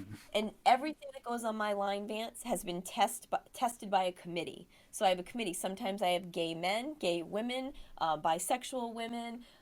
We have married couples. We have solo women. So I'll get 5 or 6 of the same toy handed out to the committee, and they test it. So we don't add any junk. No junk. I want to volunteer to be on a committee. Oh yeah, you want to get on the committee, you and Mary? Yeah, that's right. All right. All right, so I showed you what an all-nighter looks like. I want to show you what a womanizer looks like because it's so cool. It's so different. It's not something that you would ever like imagine a sex toy to look like. Because I think a lot of people think sex toy, they think big he-honkin' dong, like a big dildo. And that's not what is the most popular, of what we sell. So this is the womanizer that goes over right here. Let me move it this way. Other way, yeah. See that? Yeah. All right, so it's like a handle, right? And the clitoris goes in this little hole right here and sucks it in and out. Super cool, right? Yeah. So that's Very cool. Womanizer. You know, And I'm follow some TikTok people. I'm learning all kinds of things. That the clitoris goes all the way down the sides, right? it sure does. So the clitoris, everybody thinks that it's just like this little pencil eraser that sticks out, at the top of the Mm-hmm. vagina, the opening. But it actually has legs. So the clitoris itself extends into the body and then has legs like a wishbone, that go down the sides of the vagina. And it's amazing. So the woman's lips are actually called, your outer lips, your Yeah. labia majora. Um, they have like so many nerve endings, so I mean, there's so much going on down there. Mm-hmm. So much. And what we're taught is just in and out, in and out, in and out. There's so Mm-hmm. much else going on down there that can bring people pleasure. So yeah, Who, so womanizer who all knew night. I would learn all this on TikTok? You know. Hey, I know it's wild how much social media has brought sex education into people's homes in such a way. It's almost like little sex ed classes, which is kind of cool. So I got the So what else? So there womanizer, you go. the Ingenious, ingenious, internal, and the the all nighter womanizer, and the all nighter. So those are the those three are them. that the owner Hmm. recommended.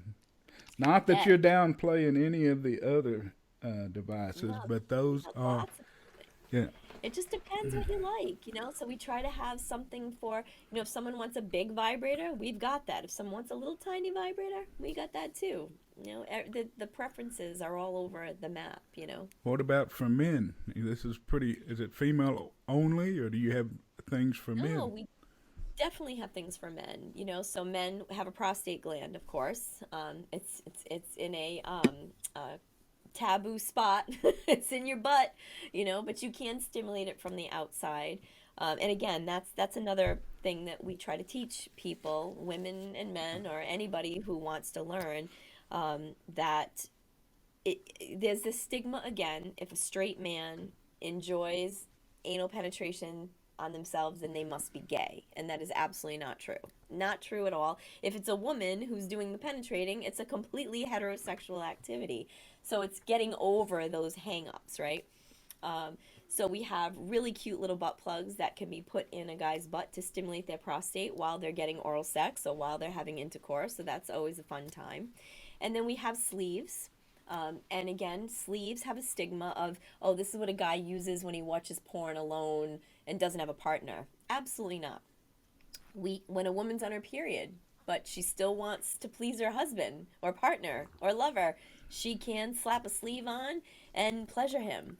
Sleeves also help with oral sex because there are some women who can't take a penis all the way down their throat because they gag. They still have their tonsils or they have a bad gag reflex.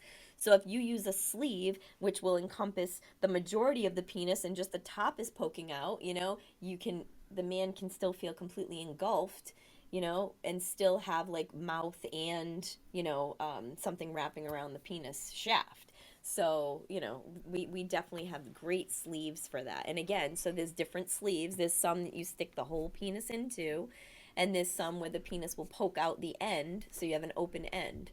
So that can be used with a partner. Yeah, Very I've had women who have, she's gonna have jaw surgery, and she's like, oh my gosh, how am I gonna please my husband? I'm gonna have my jaw wired for 6 weeks, and I'm like, all right, here you go, a sleeve and some lube. You can still make them happy. So Yes, 24 so. years of sex toy business. Mm-hmm. Who are your competitors? Who do you consider your competitors? Well, unfortunately, the internet Mm-hmm. uh, came along because when I started Athena's, there was no such thing as home computers, smartphones, so I would say just the internet is my main competitor. That's the biggest problem is that, like with every, business that sells goods in the United States, how many little mom and pop shops have closed because everybody's buying whatever it is online. Mm-hmm. Music, so we lost music stores. Videos, we lost video stores. There's clothing, we lose clothing stores. Look at the malls of America right now. Like they're all closing down because People are buying things online. So while I realize convenience is a big deal, what happens is experiences are lost. Like I loved going and renting a video on a Friday night, like looking around, looking at all the boxes, and, that was an experience with your kids to do that, or with your partner. It's not the same sitting on the couch and going boop, boop, boop, boop, boop, it's just Yeah. not the same. It's not the same,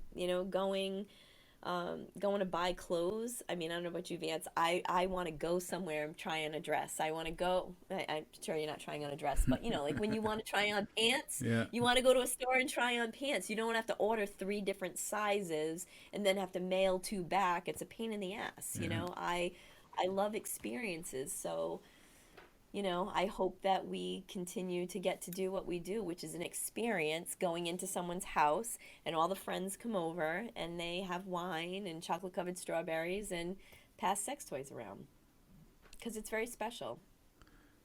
It sounds like you're still doing really well. I mean, it's not 30. Yeah. What'd you say? 39 states. You're still in 39. Yeah. So you're Yep. still kicking butt. Not as well as pre-COVID, but still doing well. Yeah. Yeah. Still hanging in there by my fingernails. Holding on. All right, now Holding on. now there's another thing that also intrigues me about you is you're a world record holder. Oh, yeah. I am a world record holder. So, um, many years ago, one of my goddesses got breast cancer. And when that happens to someone you love, you feel helpless, because there's nothing you can do. Like, really, there's nothing you can do other than I support you, I love you. But I mean, they have to go through the radiation and the chemo and lose their hair and have their breast cut off and all these horrible things.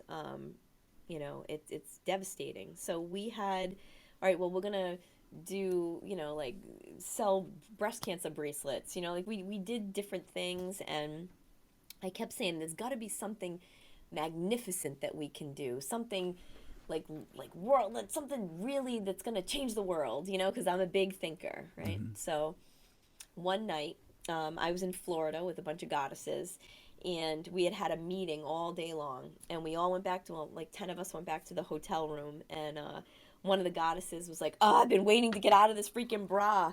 Her bra had poked through the wire, underwire had poked through her bra during the day and had been sticking into her side all day. So she did that little trick women do where you pull your bra strap down over your arm, unhook, and then you can pull it out the other side. Hmm. And that's what she did. She threw the bra on the floor and started stomping on it. So it was so funny. So we all took our bras off that same way. Do do do. I don't want you to get any ideas that we were like naked or anything. We took our bras off, we threw them in the pile, and then had some wine and started to joke about, oh my gosh, look at Christine's bra, it's a parachute because it was giant. She has big boobs. And then, oh, look at Sandy's, it's a blindfold because she has little boobs. So we just were laughing at each other's bras. And then we made this pact, like, oh, next time we're together, we'll do the same thing. We got to take off our bras at the end of a meeting day. So flash forward a month later, we're in Rhode Island. We had had a big company meeting, and we were all back at my house, the same 10 people. And we did the same thing. We took our bras off, we threw them in the pile, and I knelt down by the pile and I said, I have an idea. Why don't we hook them all together and see how long the... Guys, that's it. That's it. We're going to make the world's longest bra chain. And everyone just, it was like lightning struck. Right? And that started a whole new journey for us called the Athena's Cup, where, because our company is primarily women and we deal with primarily women, we would go into women's homes to do our sex toy parties and say, hey, I know you got bras that don't fit you anymore stuffed in your drawer. I know you got bras with a broken clasp that don't fit you anymore. I don't, Vance, this is like a woman thing. We hold on to bras that don't fit us anymore because they're expensive. Like, we go and buy them. We can't try them on at the store unless you go to Victoria's Secret. But if you go into like a department store, you just buy the bras off the shelf, you take it home, you wear it, and it's freaking uncomfortable, and it's too tight, or it's too loose, or it's digging into you, so you stuff it in the drawer, right? It's just a thing women do, and we keep them. So I said, we're not asking them to go buy new bras and give us brand new bras. We're asking them to clean their bra drawer out and give us all their old bras. And someday we'll hook them all together and make the world's longest bra chain. So for 10 years of my life, I collected bras. So much that I had storage units all over town, filled from floor to ceiling with boxes of bras. You could smell our storage units from like 10 feet away. You could literally smell the estrogen. It was the craziest thing. So in 2019, which was our 10-year anniversary of doing this, of actually creating the world's longest bra chain, um, I said it's time. It's time to do it. And what's crazy is in 2009, when we took that picture of all of us with the bras, I got it right here. 2009. Here we all are, and if you can see it, There's kind a of reflection, yeah. there we all are with the bra chain, right? See us? Yeah. Two of my friends in this picture are dead. Oh, man. One Sorry. of them got cancer. One of my friends in this Oh, picture really? got Breast cancer. cancer, huh? She got actually lung cancer, Lung and cancer, she died. man. So But it started from a it breast cancer, a friend that had died of breast did. cancer, yeah. It did. Vance, I have to open the back door. Do you mind No, if we no, pause no, for go just a ahead. second? No, go ahead. Go ahead.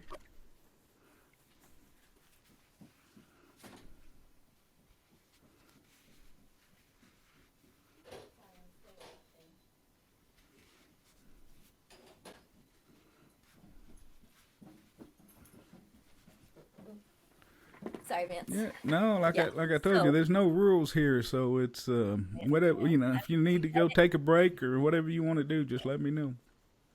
do you edit this thing? Well, Yeah, I you're do, gonna but I edit, but I usually like the last one I put out with Brian Tan, I forgot to edit out the bathroom break, so you see him just sitting there for like You still had that. yeah. That's funny. I So forgot, funny. and I just noticed it after I got on the very last thing I loaded it on. I said, "Oh shit, I ain't gonna go back and change it now." Yeah, just leave it. Yeah. Whatever at this point.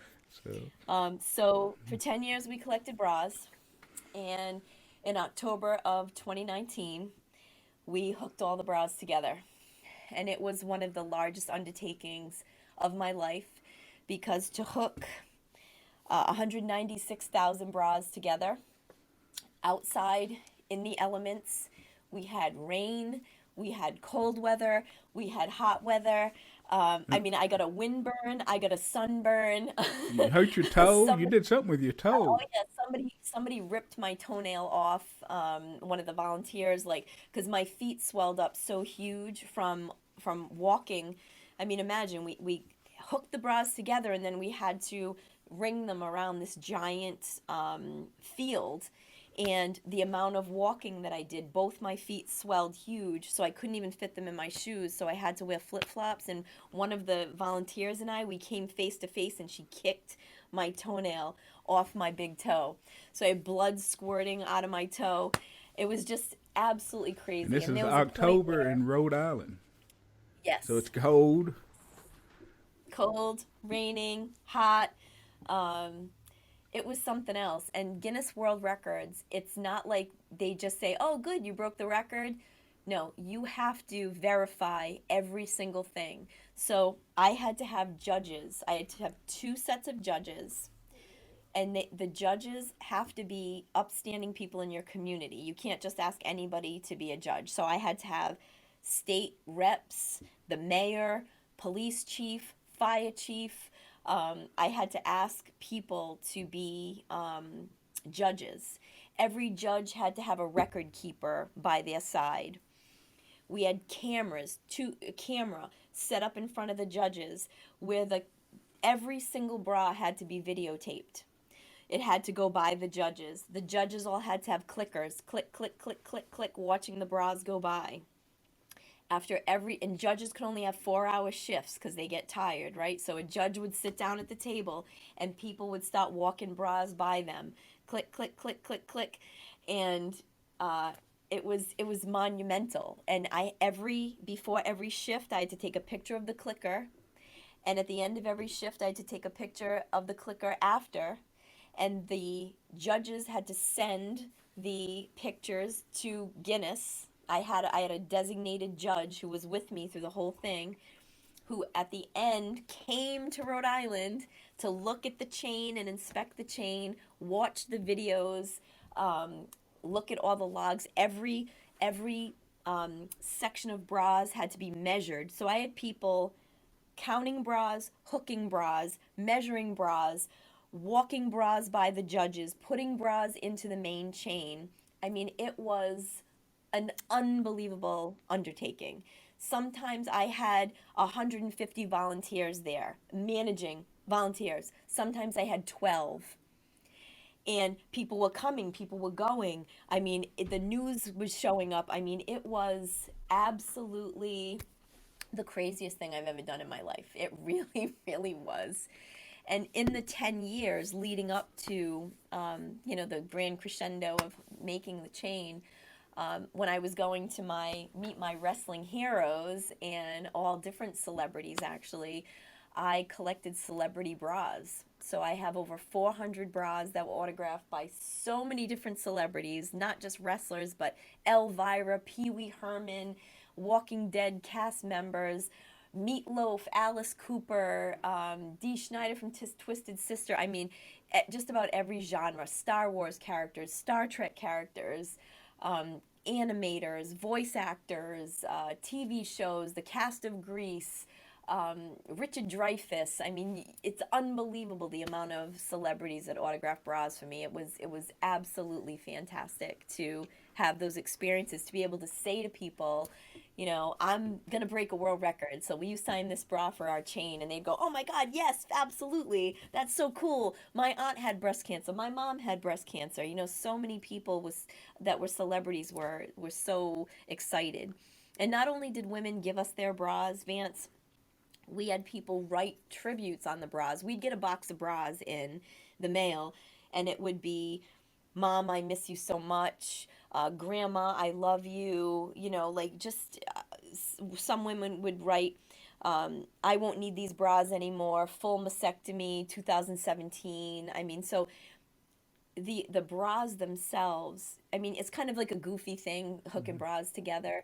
But when you looked at some of the tribute bras, like dear mom, dad misses you so much. I mean, there was some we would just weep when they would come in, because it just affects so many people. So I know it was kind of a goofy thing to hook bras together, but it was really, really something special, Vance. And achieving that was such a high How in my long did it life. take to hook 196,000 bras? Well, we thought it was going to take 4 days. It did not take 4 days.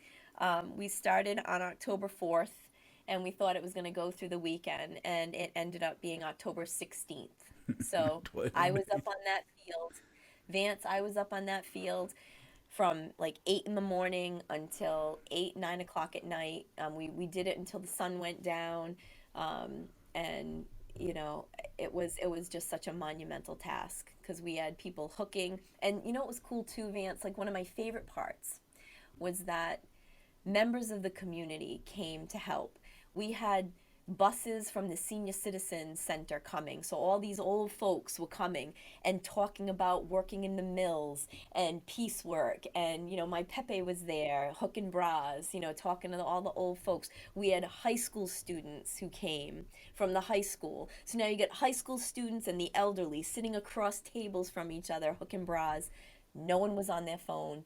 Everybody was looking at each other. People were talking, friendships were born. I mean, it was really something special. I mean, we had breast cancer survivors come and look at the chain and cry, and just looking at all the different colors and sizes and textures. And I mean, it was so special. It was so special. One of the greatest, just the greatest things I've ever done. But unfortunately, I don't know why, the Athena's trip was scheduled in October. So every year I take my goddesses somewhere. We've been all over the world. We've been to Egypt, we've been to Spain, we've been to Greece, we've been to Florida, we've been to Las Vegas, we've been to Aruba, Jamaica, Bermuda, cruises. I mean, we've done all over 24 years. I've taken them so many cool places. I've been all over the world. Um, and we had our trip scheduled for Mexico a couple of days after. So we broke the record on a Wednesday. On Saturday, I was getting on a plane to go to Mexico with the goddesses. And of course, I had to go and have surgery on my foot on Friday because my toe got infected and all of that. So that was terrible. I got to Mexico Saturday, and that first day of travel, you're not really, that's a travel day. You don't relax. Saturday was kind of like Sunday. I finally got to relax a little bit. My kids were with us. First Athena's trip for the kids, because they're adults now. So kids are with me. We're sitting on the beach. How nice. Monday morning, my son and I decided to go parasailing. So and again, this trip to Mexico, I was in the best shape of my life. I had been doing DDPY every day. I was a top 100 DDPer. I was doing only orange and red workouts, the hardest ones. Tell them what a That's top all I want. 100 means. Tell them what a top 100 means. So DDP community has like you get points for every workout that you do. And the top 100 leaderboard are the top 100 people in the world that do DDPY. And I was on that board. I was always on that Yeah, they board. do it by It was a month. goal. The top point earners for the month, That's and it's right. unbelievable how high the points are each month in that Oh, board. yeah. To be in the top 100, you got to be doing about 90 minutes a day. That's pretty much what I find. So I bought my first bikini since having a baby, and so my daughter was 23 on this trip, and I was in a bikini for the first time. And I felt so confident and I felt so good, and all my dresses were smalls, and just my body was so muscular, and my stomach was flat, and I was so proud. I had worked so hard to get to that point.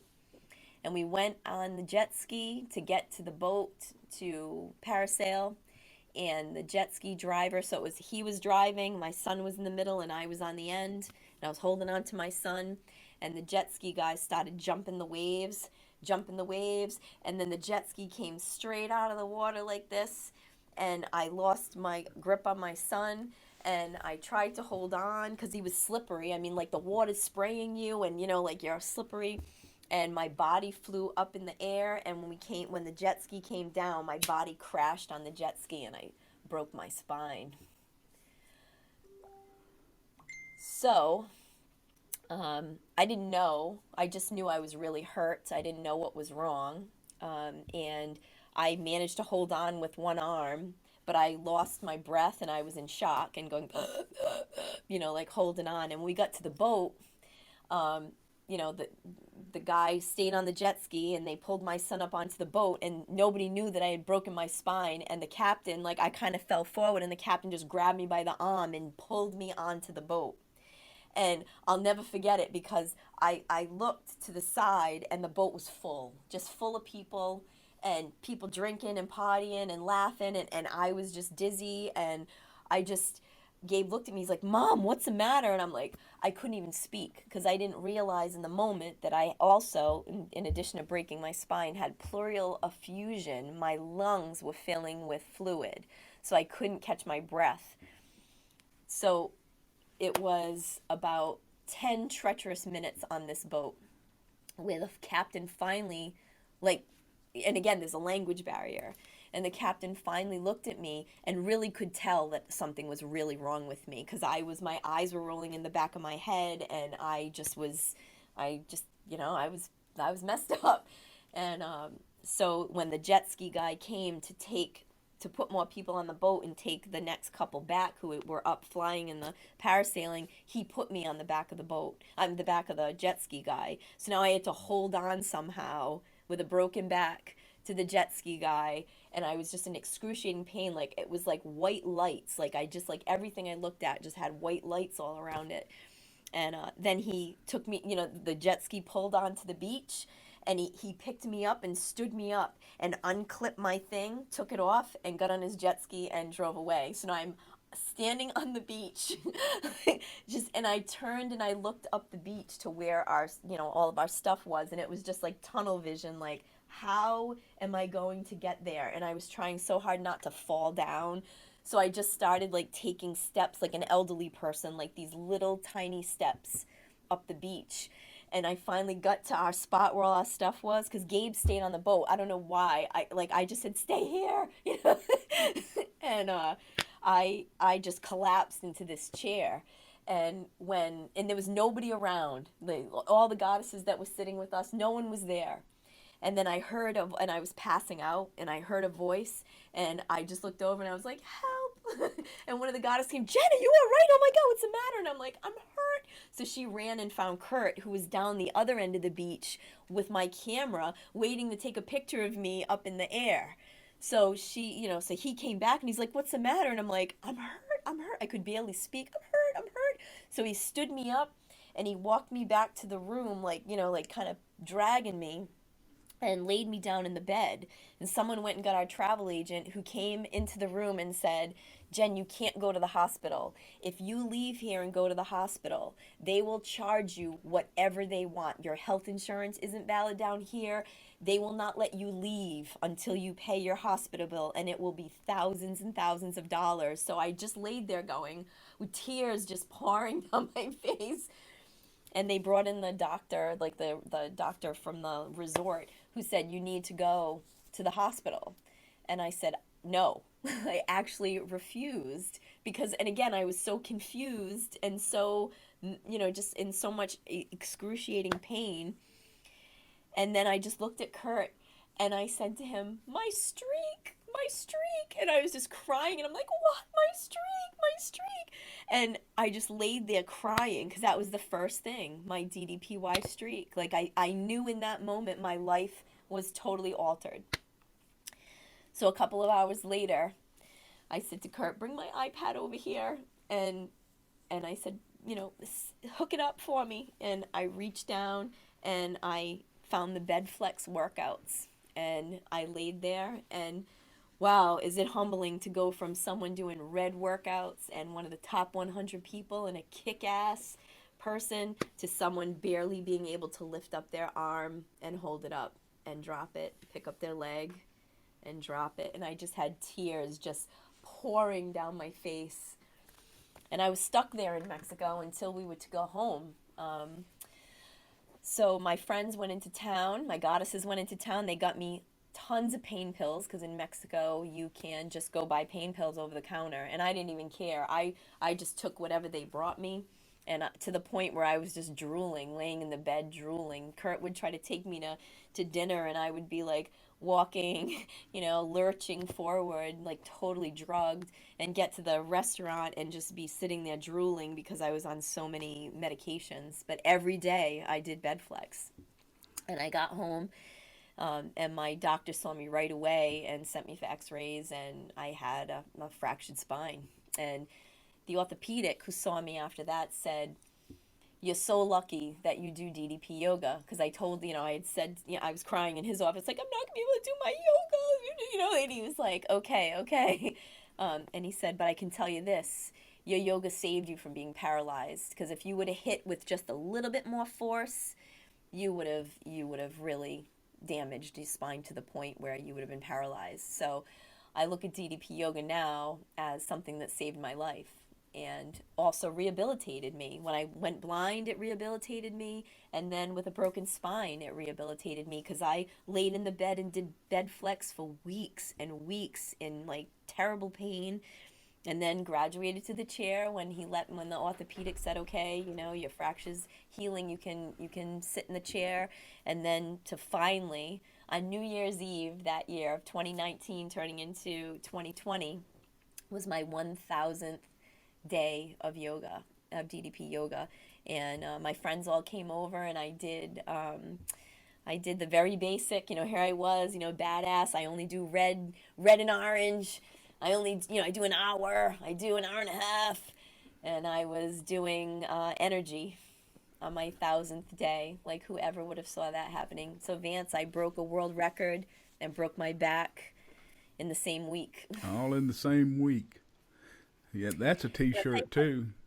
Yeah, DDP called me because I put it out there that I had broken my back on Facebook, and he called me, and I cried and I was like, I'm not going to be a top 100 person. And he's like, don't think about that. Think about healing. You have to heal. You have to heal. You'll get back to a top 100 person, but now you have to heal. And he said, just do the exercises that the doctors allows you to do.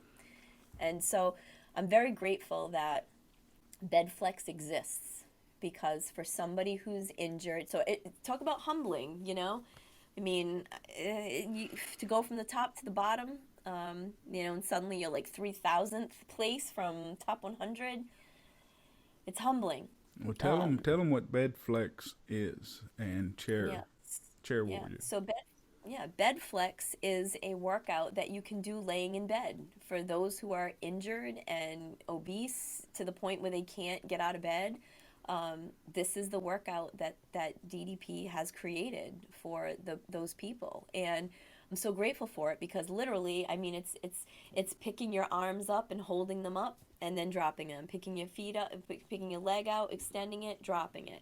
You know, reaching up from your bed and just holding the ball. You know, it's very, very minor movements, but can make a huge impact for someone who's injured or unable to get out of bed. At least you can work those muscles.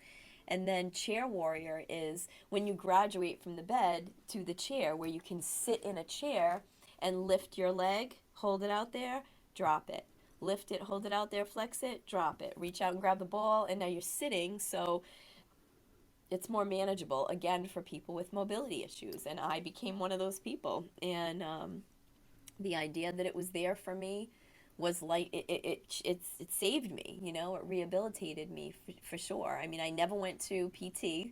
The ortho totally agreed with me that I didn't need that I had everything that I needed in DDPY. And it was funny, one day he had left my chart and I just glanced down in it, and like he's like very concerned about inability to do yoga. It said it right on my chart, very concerned about inability to do yoga, because that was my main concern, you know, my streak, what the hell. And you know, it took a while, but man, the day that I got back in the top 100 and got to send it to DDP, and also 1 year later, I got to do yoga on the beach, and the pictures of myself from one of the sessions, it was a gigantic storm coming. We were in Jamaica, or we were in Mexico. Where the hell were we? We were in Jamaica. There was this huge storm brewing out in the ocean, and I was on the beach, and I did yoga on the beach, DDP yoga on the beach, and this gigantic storm cloud is behind me. And I mean, I'm not as in the great, you know, my physique, like it's Vance, I think you'll agree with me when I say it takes such a long time to get there and so quick to fall back. And trying to get back there is harder when you're coming back from a setback. It's somehow it's Yeah. harder than your first go around. And so my I'm in physique that wasn't, right now, you know. I'm doing energy right now. yeah, my physique was not that great, but still I felt like I still look good. I was 48 years old at that point. I'm like, 40, yeah, 48, 40, no, I was 49. I'm like, I look pretty damn good for 49. All right. And I look at those pictures of myself now and I just look so fucking powerful.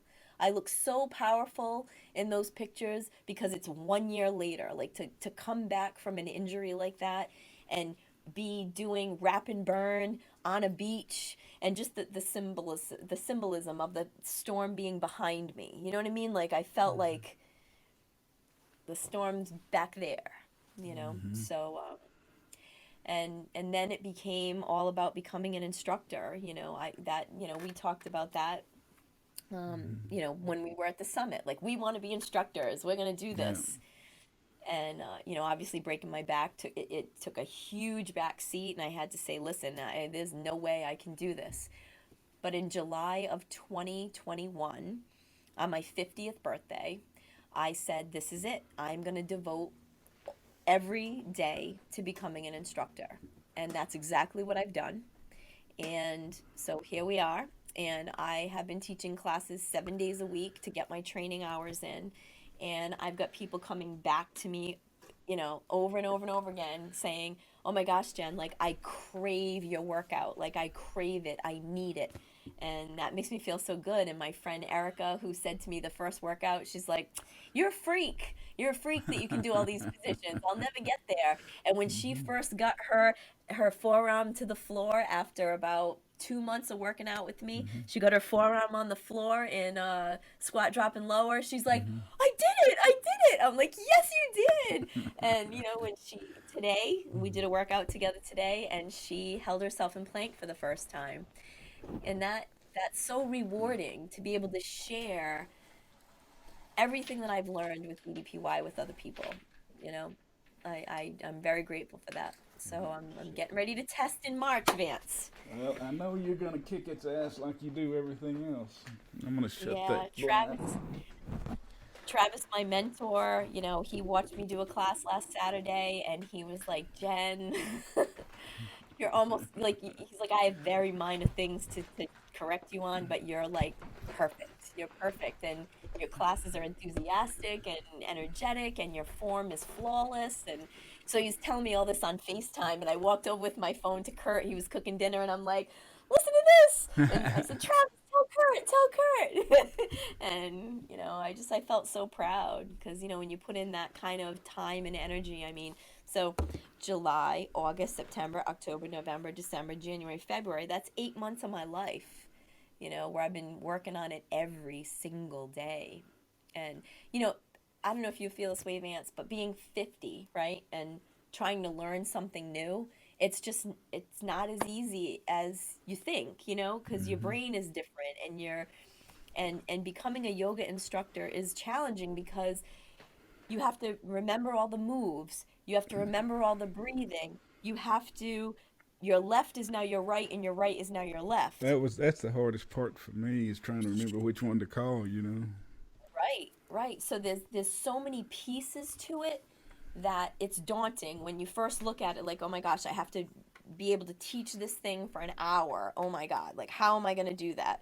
And I just broke it down into bite-sized pieces, and just built on, all right, once I mastered this first 10 minutes, then I added the next 10 minutes, and then added the next 10 minutes and the next 10 minutes. I put it into little bite-sized pieces, and then saying it out loud for the first time, like, that was a big deal to start saying it out loud, to have the confidence to say it out loud.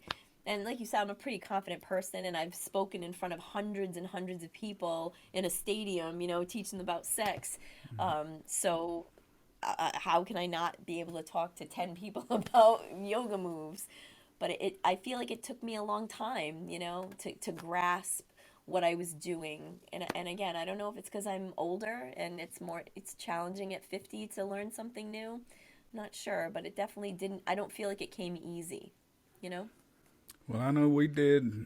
Um, uh, what did we do? It was a Zoom, I think, where you did. You were through, I think, about half of it, and you did it perfect with Mary and I on that workout. I got no doubt that you're going to pass with flying colors in March. Yeah, I'm ready. I'm ready now. I'm ready now. I feel really confident now, but I have to log all my hours. I haven't been doing that as I go, so I have to log all my hours. That's before I get the test. So Tell them about. that's You've not mentioned it a couple of times. Tell them about the eye issue that you talked about a couple of times. all the eye issue. So um, it was 2014, and it was the week before Thanksgiving, and I was sitting at my desk working, and my assistant came in and said, "What's that on your neck?" And I went, "What?" And I could feel like a lump on my neck. And he got close and said, "Oh my gosh, you have a huge tick on your neck." So I was like, "Oh my God," and, gross. So he pulled it off my neck and he threw it into the lit candle on my desk. And I said, "Why the hell did you do that? We should have taken it to the emergency room and had it tested for Lyme disease or whatever." But it's like, it's cooking in the. So the next morning I woke up and I had a red ring around the spot. So I called my doctor and I said, "Hey, Dr. Romano, I got bit by a tick." And he's like, "It's November. How did you get a tick on you in winter?" I said, "I don't know, but I." So, so the ring got redder and it got raised and it was itchy. So he said, come in and let me look at it. So he said, all right, yep, I want to get out in front of it if it's Lyme disease. So I'm going to give you a huge dose of tetracycline or tetracycline, whatever it was. So instead of taking like, take 5 today, 4 tomorrow, 3 the day after, I had to take like the whole dose. And on the night before Thanksgiving, I was, working in the kitchen with Kurt, doing some prep work, and I could see like a black shadow out of the side of my eye. Like someone was standing there, and I'd look, It was weird. I said to Kurt, it's so weird. I see a shadow over there. And then on Black Friday, Rain was working at Hot Topic at the mall at the time. She needed a ride to work really early. So I had made out my Christmas list, and I was ready to do Black Friday shopping, get some deals. I walked her to Hot Topic. I kissed her goodbye. Mwah, have a great shift. And I spun around, and everything turned gray. Like it was the weirdest thing, and I felt like I was going to throw up, and I felt dizzy, and it was the strangest feeling. So somehow I drove home. Again, one of those moments you never forget. Like I had written out my Christmas list. Like I literally let it go and dropped it on the floor. I was so disoriented, and got back to my car. Got in the car. Rain's boyfriend was with me at the time. Got back to the house and just went to bed. I said to Kurt, "Something's wrong. I don't know. My vision's weird." But it was, it's Black Friday. I'm just gonna rest. Saturday I woke up and I still felt sick, and I still had like feel dizzy, something's wrong with my eye, I'm not sure what. Sunday I woke up, I said, you got to take me to the emergency room. Like I could barely see. It was like a veil was dropping over my eye. And by that afternoon I was completely blind in my left eye. And the ophthalmologist unit, I'll never forget, again, the doctor said to me, you know, when you learn medicine, they teach us, to look for the horses and the way they run. Like the horses run the same way, all the horses go the same way. And I'm looking at you and you're a zebra. I can't figure out what's going on. So he said, you're going to have to go to a different hospital that specializes. So I had to go to Mass Eye and Ear, take all these tests, and they scared the hell out of me. They said, when people go blind out of nowhere, it's generally because they have MS. There's like a lesion on the brain. So I'm going to send you for an MRI. So now I'm like, oh my God, do I have MS? Holy shit. So I'm laying in the tube for the MRI. Tears are coming down my face, just laying there like, please don't let it be this. And I came out of the tube, and they, it was another 2-hour wait. And then they said to me, we didn't find any lesions on your brain, but what we did find is your optical nerve is swollen 5 times the size that it should be. And they showed me a picture of both eyes, right? So your optical nerve kind of looks like a little worm going through your eye. And on one eye, it was a little worm. And on my other eye, it looked like a snake, like just a giant, like just like big worm through my snake through my eyeball. And they said, what you have is called optical neuritis, and it generally takes a year to get back to normal, or whatever your normal will be. So 1 year from today, wherever you are is where you're going to be for the rest of your life. I said, for the rest of my life? And they said, well, unless it's stem cell research or something that comes out for the eyeball, but for now, it's going to be what it is. So I could not read. I still struggle to read, which sucks. I struggle to read. I can't look like on like an Excel spreadsheet. I need a ruler because I can't see a straight line. My eyes get very fatigued and heavy. I did get 30% of my vision back in my left eye over a series of months, which was great because it was very depressing to not be able to see out of both eyes. I'm colorblind in my left eye. And, so that's weird. Like the way I see the world, colors are different, and there's no glasses that I can wear that will repair it. It is what it is. So I see about 30%. It's colorblind, and, it's super, super blurry. So that was what happened to me, optical neuritis. And you know what? I went right back to work, and I did my best to keep on trucking. And I have a lot of people that rely on me. I have an office staff of 15 people that work at Athena's. And at that time, I had like over 23 people that worked for me just in headquarters. They rely on me for their livelihood, for their paychecks, for their health insurance. I had to get back to work. And then there's all the goddesses out in the field who rely on me, to get their products, to get their commissions, and my family. And, I just think I had to just get back to work as hard as it was. And, I was super depressed. I couldn't drive and not being able to read. And, look behind me, see all the books? I'm an avid reader. I love to read. My house, I have a library in my house with all the books that I've read. So where I could read, a book in 2 weeks, now it takes me 2 months to read a book. Like it's just I have to go very slow, and my eyes get tired really easily. So, that sucks. But Did it affect your balance? yeah, so it affected my balance big time, Vance. Like I was walking into walls. Like I couldn't even grab my teacup, right? Off the table, and even putting my teacup back down, I had to like go so slow. Putting a pen in a pen cap, I couldn't register. I lost my depth perception. So my balance was way off. Walking into walls, missing the chair, clipping the side of the table with my hip because I misjudged the space. So again, DDPY gave me my balance back. So it saved me twice. It saved me when I went blind, and it saved me when I broke my back. Like it literally saved me. So, so grateful for it. So, so grateful. So, what makes DDPY so special? I don't know. I feel like I need to ask you that just because of your journey. What makes it so special?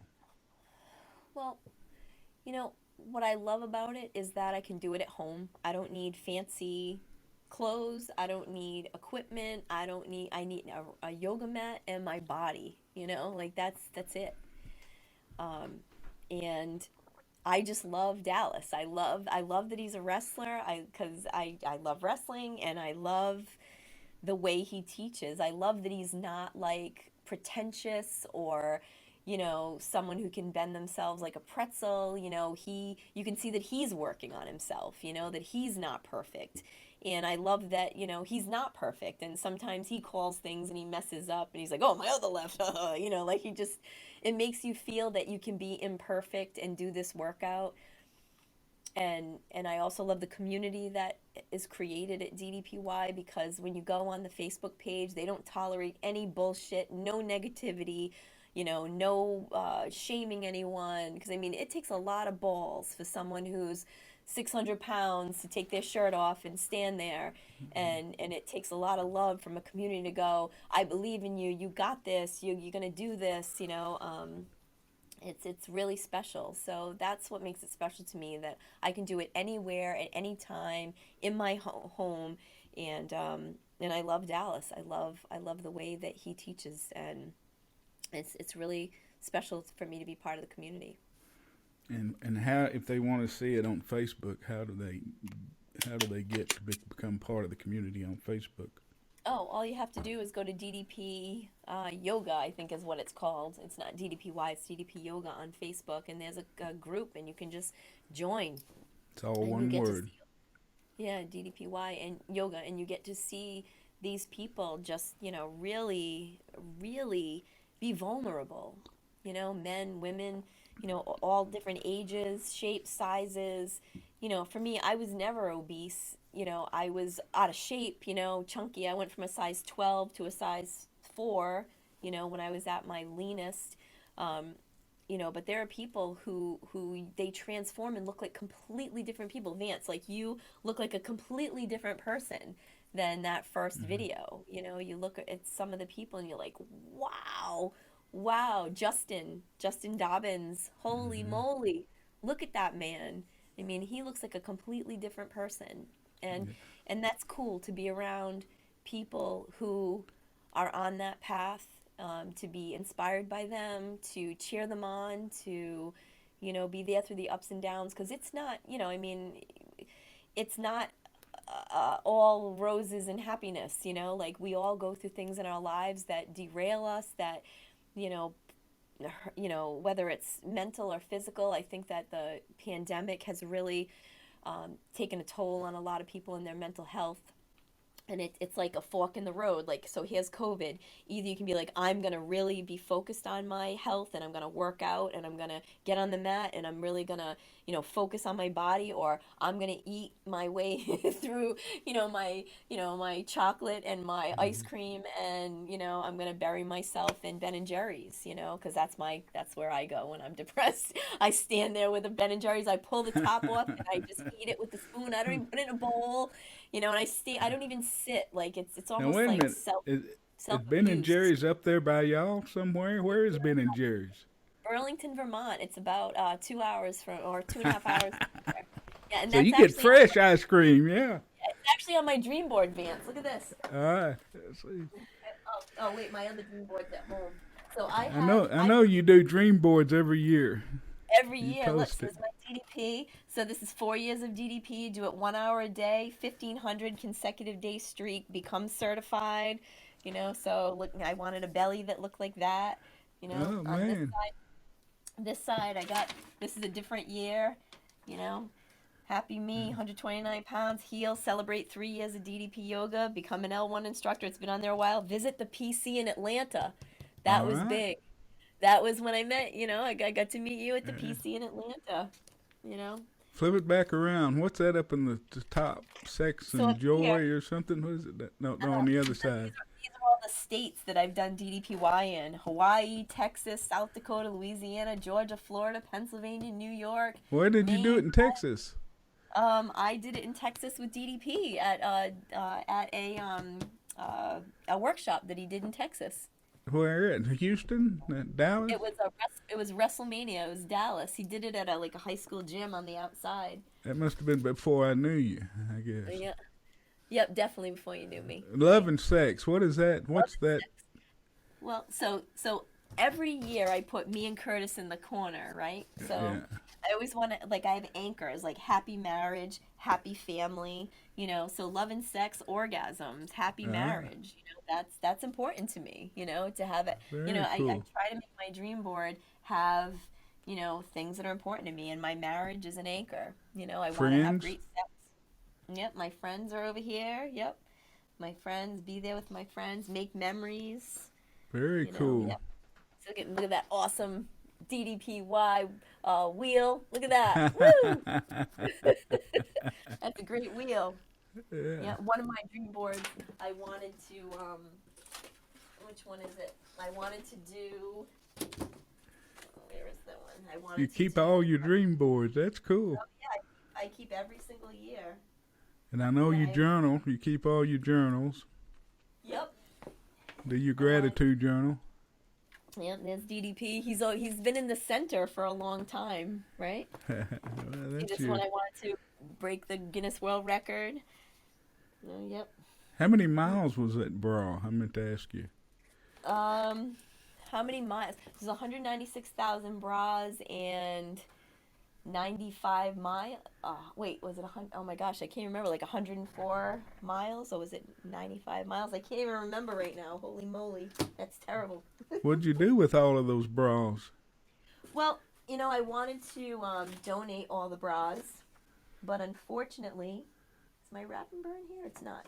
Unfortunately, there were Can you geese. do can you do bird of paradise? I sure can. That was on my goal list to do a bird of paradise. Oh, right here. Oh man. Wrap and burn with DDP. That was on my dream board. See the check? Oh yeah, yeah, yeah. I actually did it. I went to Texas. That's where I did it with him, and that inspired George. Uh, George Fenmore. Fenmore was there, so it was right after the class, and he had to get out because I think he was doing a Hall of Fame speech that night, and I was like, please, please, please, will you do Bird of Paradise with me? It's on my dream board, and he's so nice. He already had his shoes on and everything. He kicked his shoes off, and he did it with me, and like people took pictures of us. It was so great. And then George Fenmore, when I met him at the summit, he said to me, I learned the Bird of Paradise because what I saw you and DDP do on that stage. And I was like, oh, that's so cool. Like we never Oh even man. spoke at that thing, like it was so neat. I made so many great DDPY friends. Well, But yeah, I mean, that's that's what I was gonna say. That summit, I didn't know anything about it when he reached out to me. And I didn't know anything about it through most of it, Yeah. and then my story went viral. But then when I went to the summit, it's amazing that everybody there had a better story than mine. I mean, Oh, it was just amazing. Just to talk to the people that were at the summit. It's unbelievable. It's a life altering experience. it is. I wouldn't say that people have a better story than you, Vance. I think that we all have really cool stories. I mean, mine is not about weight loss. Mine is about healing after trauma to my eye and finding balance again. Yours is about losing, over 300 pounds, and other people, it's about, weight loss or strengthening or, recovering from trauma or recovering from injuries, life-altering injuries. All of our stories are important. I try not to compare myself like, oh, I'm not really a DDPY superstar because I didn't lose 300 pounds, like I don't compare myself. Instead, I'm like, I'm a DDPY superstar because I came back from going blind, from breaking my back, and I do DDPY every single day. And And you don't that's just just, do it. You film it and post it every day. If somebody wants to check it, like Guinness, they could go and look at your social media and see it. yeah, they sure could. I started the time lapse craze. That's I right. was the first one to time lapse, and I kind of got some crap about it from the admin. I don't want to diss the admins on DDPY, but they were like, this is copywritten, and you can't videotape this and put it on the internet. And Dallas said to me, "You absolutely can put this on the internet. It's fine. Like it's so fast. You can't Yeah. replicate what I'm doing. You can't hear what's happening. So he was like, "You post that everywhere." So and Well, then you all of a you sudden, yeah, then yeah. all of a sudden the admins of the DDPY yoga told me I couldn't do it. They're doing it now. Hey, I've seen Hayden do it. I've seen all different people do it. So that's kind of cool that Well, I people well are. I made you at the summit. I said, show me how to do it on my phone. I made you. I got out my phone. I said, show me how to do that. That's So you right. That's right. you showed Yep. me how to do it. The time lapse photography on the setting on the phone. So yeah, that's pretty Like, cool. happy You to know, show you. Yep, because it's a really quick way to show people, what I'm doing. And it's like 30 seconds for a 1 hour workout. And, a lot of my goddesses signed up for DDPY. A lot of my friends I have 5,000 Facebook friends, so I can't take any more friends, but you can follow me if you want, Jennifer Jolicoeur, um, and see my videos each day. But a lot of people that I know and love have signed up. And one of my goddesses, she's actually a former goddess now, but she's on day like 1,000 as well. Like she's in the 1,000s now. So, people, I feel like I help to motivate people to get healthy. I feel like, by posting every day, I'm not bragging. I'm not being braggadocious. I'm like, look, this is what you can do to be healthy and, really dedicate time to your body and your mind each day. And the other thing too, Vance, is when you turn 50, like your body. Well, I started in my 40s, right? And when you're in your 40s, you realize that you're at the center of your life, right? So now you're not young anymore. Now you're like, okay, now I'm trending towards being an elderly person, and now I'm 50. And have you started so, getting the AARP stuff yet? yeah, they freaking mailed me something one time. I don't want your free freaking speaker. Although Curtis, when he turned 50, he took the free speaker to get the AARP magazine or whatever. Ugh. But Go ahead. Sorry, I didn't mean to interrupt you. But like, so here I am. I am now becoming an elderly woman. Like that's the next phase of my life. I was a young woman, and then I became I was a maiden, and then I was a mother, and now I'm turning into a crone. Like this is it. This is old age for me is what I'm looking at. And I want to be strong, and I want to be flexible, and I want to, still feel youthful. And I'm a gardener. That's one of my favorite things to do in the summer is garden. And I want to be able to pick up my pot and put it over there. I want to be able to pick up my mulch and my dirt and bring it over here. So those things are really important to me. And when my kids have kids, I want to be a grandmother that can go to Disney and, ride the rides. And I I don't want to become weak. I want to I stay want to go strong. back, because I creep on you on social media, and I want to go back and mention the gardening. Y'all do have a very special gardening day every year, you and Kurt, that I look forward to. You might talk about that. Curtis and I every year we do something called Naked Gardening Day, which is so much fun. Uh, it's an actual thing, and we saw it on social media like Naked Gardening Day, and I said to Kurt, we should do this because we garden, right? We have Yeah. a big, beautiful garden that Mm. we've tended to for 17 years that is just so amazing and so colorful and full. I said, we should do this. And he agreed. And one day we just, got naked, went in the backyard and, took pictures of each other holding plants in front of our spots that you're not supposed to see on social media. Yeah. And, it was just so cool. And then every year we get more and more creative. We've, taken pictures of us in naked in wheelbarrows and, naked with the hose wrapped around us and, Mhm. with, gardening signs in front of us and, how much fun, and every year I try to find like matching like gardening gloves and matching garden boots. So that's all I'm wearing in the picture is so much fun. Isn't So it isn't much it on like a solstice day, or isn't it on? It's fun. on Actually, cert it's the first Saturday of May. first So it's Saturday of not May. solstice, but it's the first Saturday in May. And so it's kind of cold. Well, it's not really warm, not hot, it's still kind of could go either way in Rhode Island, yeah. But Mm. we've had a lot of there's been rainy ones, rainy naked gardening days, so we're like, "Oh, well, we'll figure out something, All right, the clouds parted. Hurry up, let's run outside and get naked." Yeah. And the kids stay away, right? My kids Yeah. are like, "Oh, it's gardening day. I'm going to the movies." But one day, Gabe came home and we were just finishing up and we were doing like this whole wheelbarrow thing where I was in a Yeah. wheelbarrow and he was like picking me up, like, to take me. So he's naked, I'm naked, and Gabe comes home and he's like, "Oh, I thought guys would be done by now." And we were like, "Oh my gosh, you're here. Take this picture for us," because we Oh, put it. We have they don't like want to the see you like that. we had the phone on a tripod, Yeah. and it was before we found the little clicker thing. Now you can buy the tripod that has the clicker so you can control your Yeah. phone with the photos. Oh my God, it was before that. So I'm like, "Oh, please, can you just take this picture real quick, Dad? And I can't get it right." So Gabe's like, "All right, fine." So Gabe's standing there, take the picture, and Kurt drops something. He had to bend down, and he's like, "Oh my God, is that gonna happen to my balls?" It's so funny. Dad, is that gonna happen to my balls? Yeah, well, tell them hell yeah, that's part of growing old. Gravity, Uh-huh. that's gravity. Tell him, yeah, tell him Newton invented that. Uh-huh. And you know what, too, Vance? You and I have talked about this before that. So when Kurt turned 50, his testosterone dropped like Mm-hmm. dramatically. And nobody talks to men about those things. Mm-hmm. Like his father didn't say to him, "Hey, listen, when you hit 50, this is going to happen to you or could happen to you or whatever."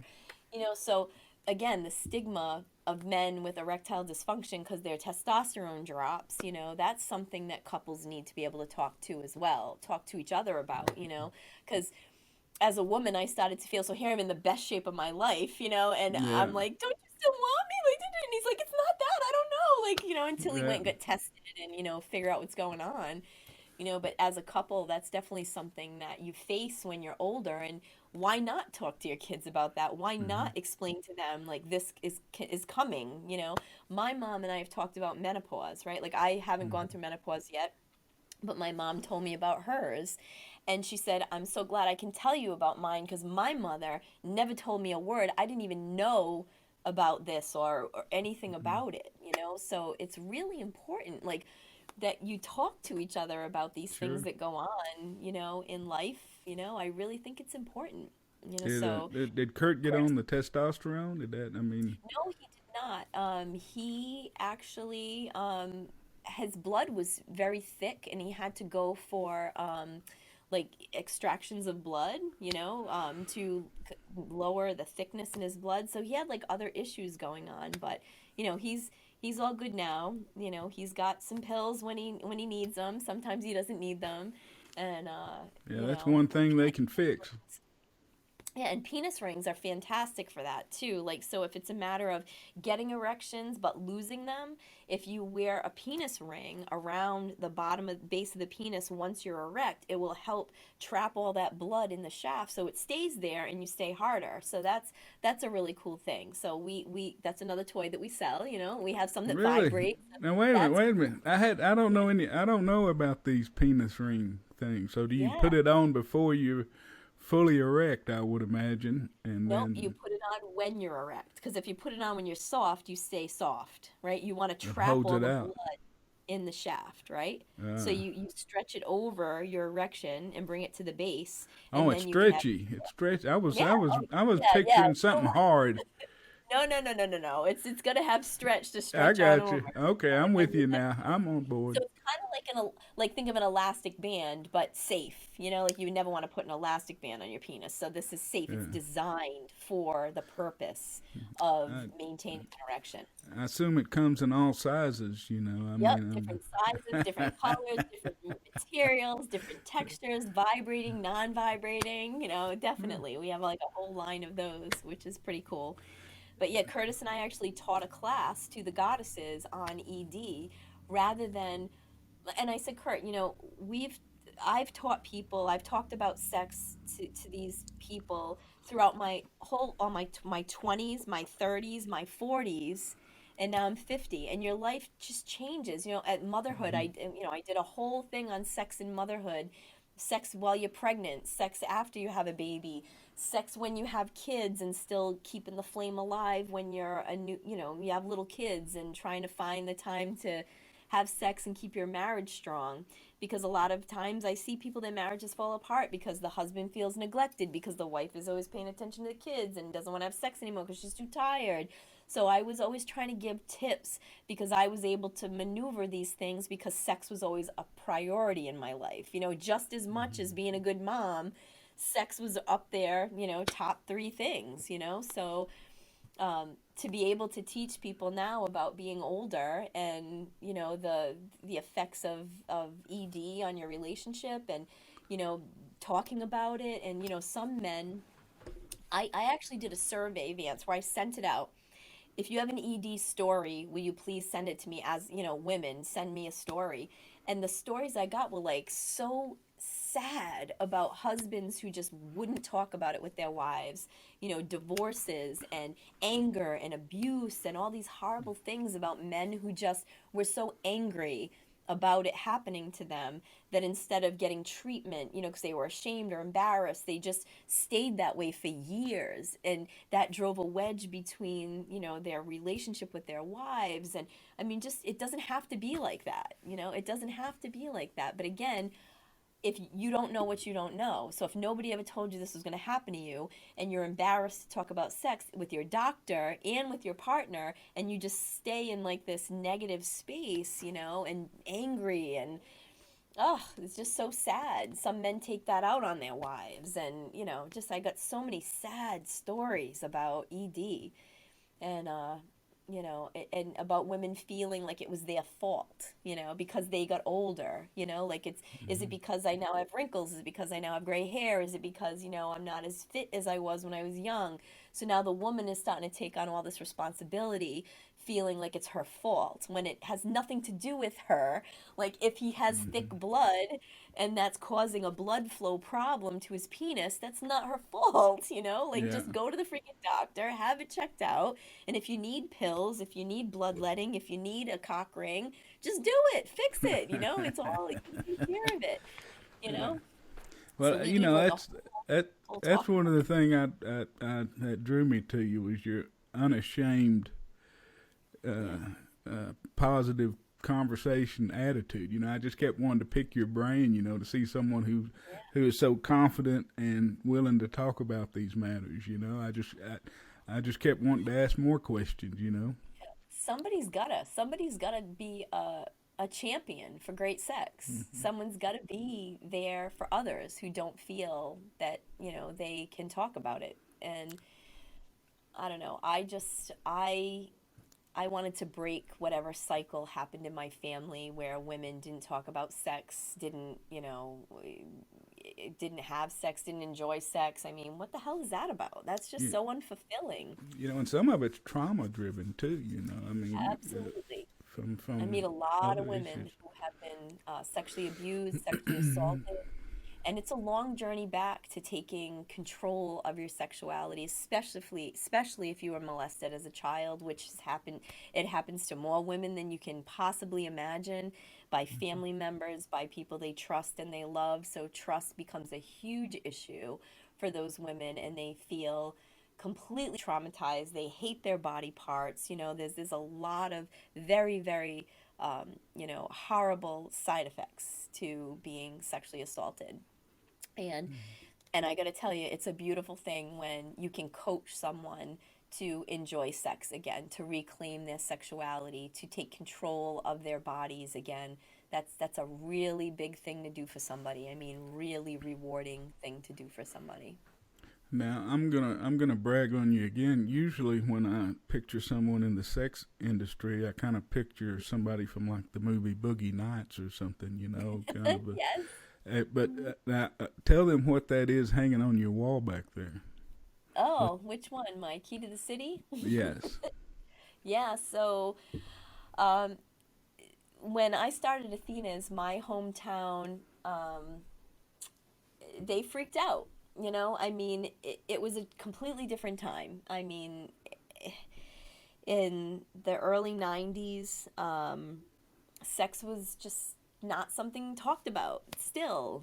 We had churches on every corner in our town, and you know, it just was not acceptable what I was doing. And I didn't give a shit what they thought. I was going to keep on doing it.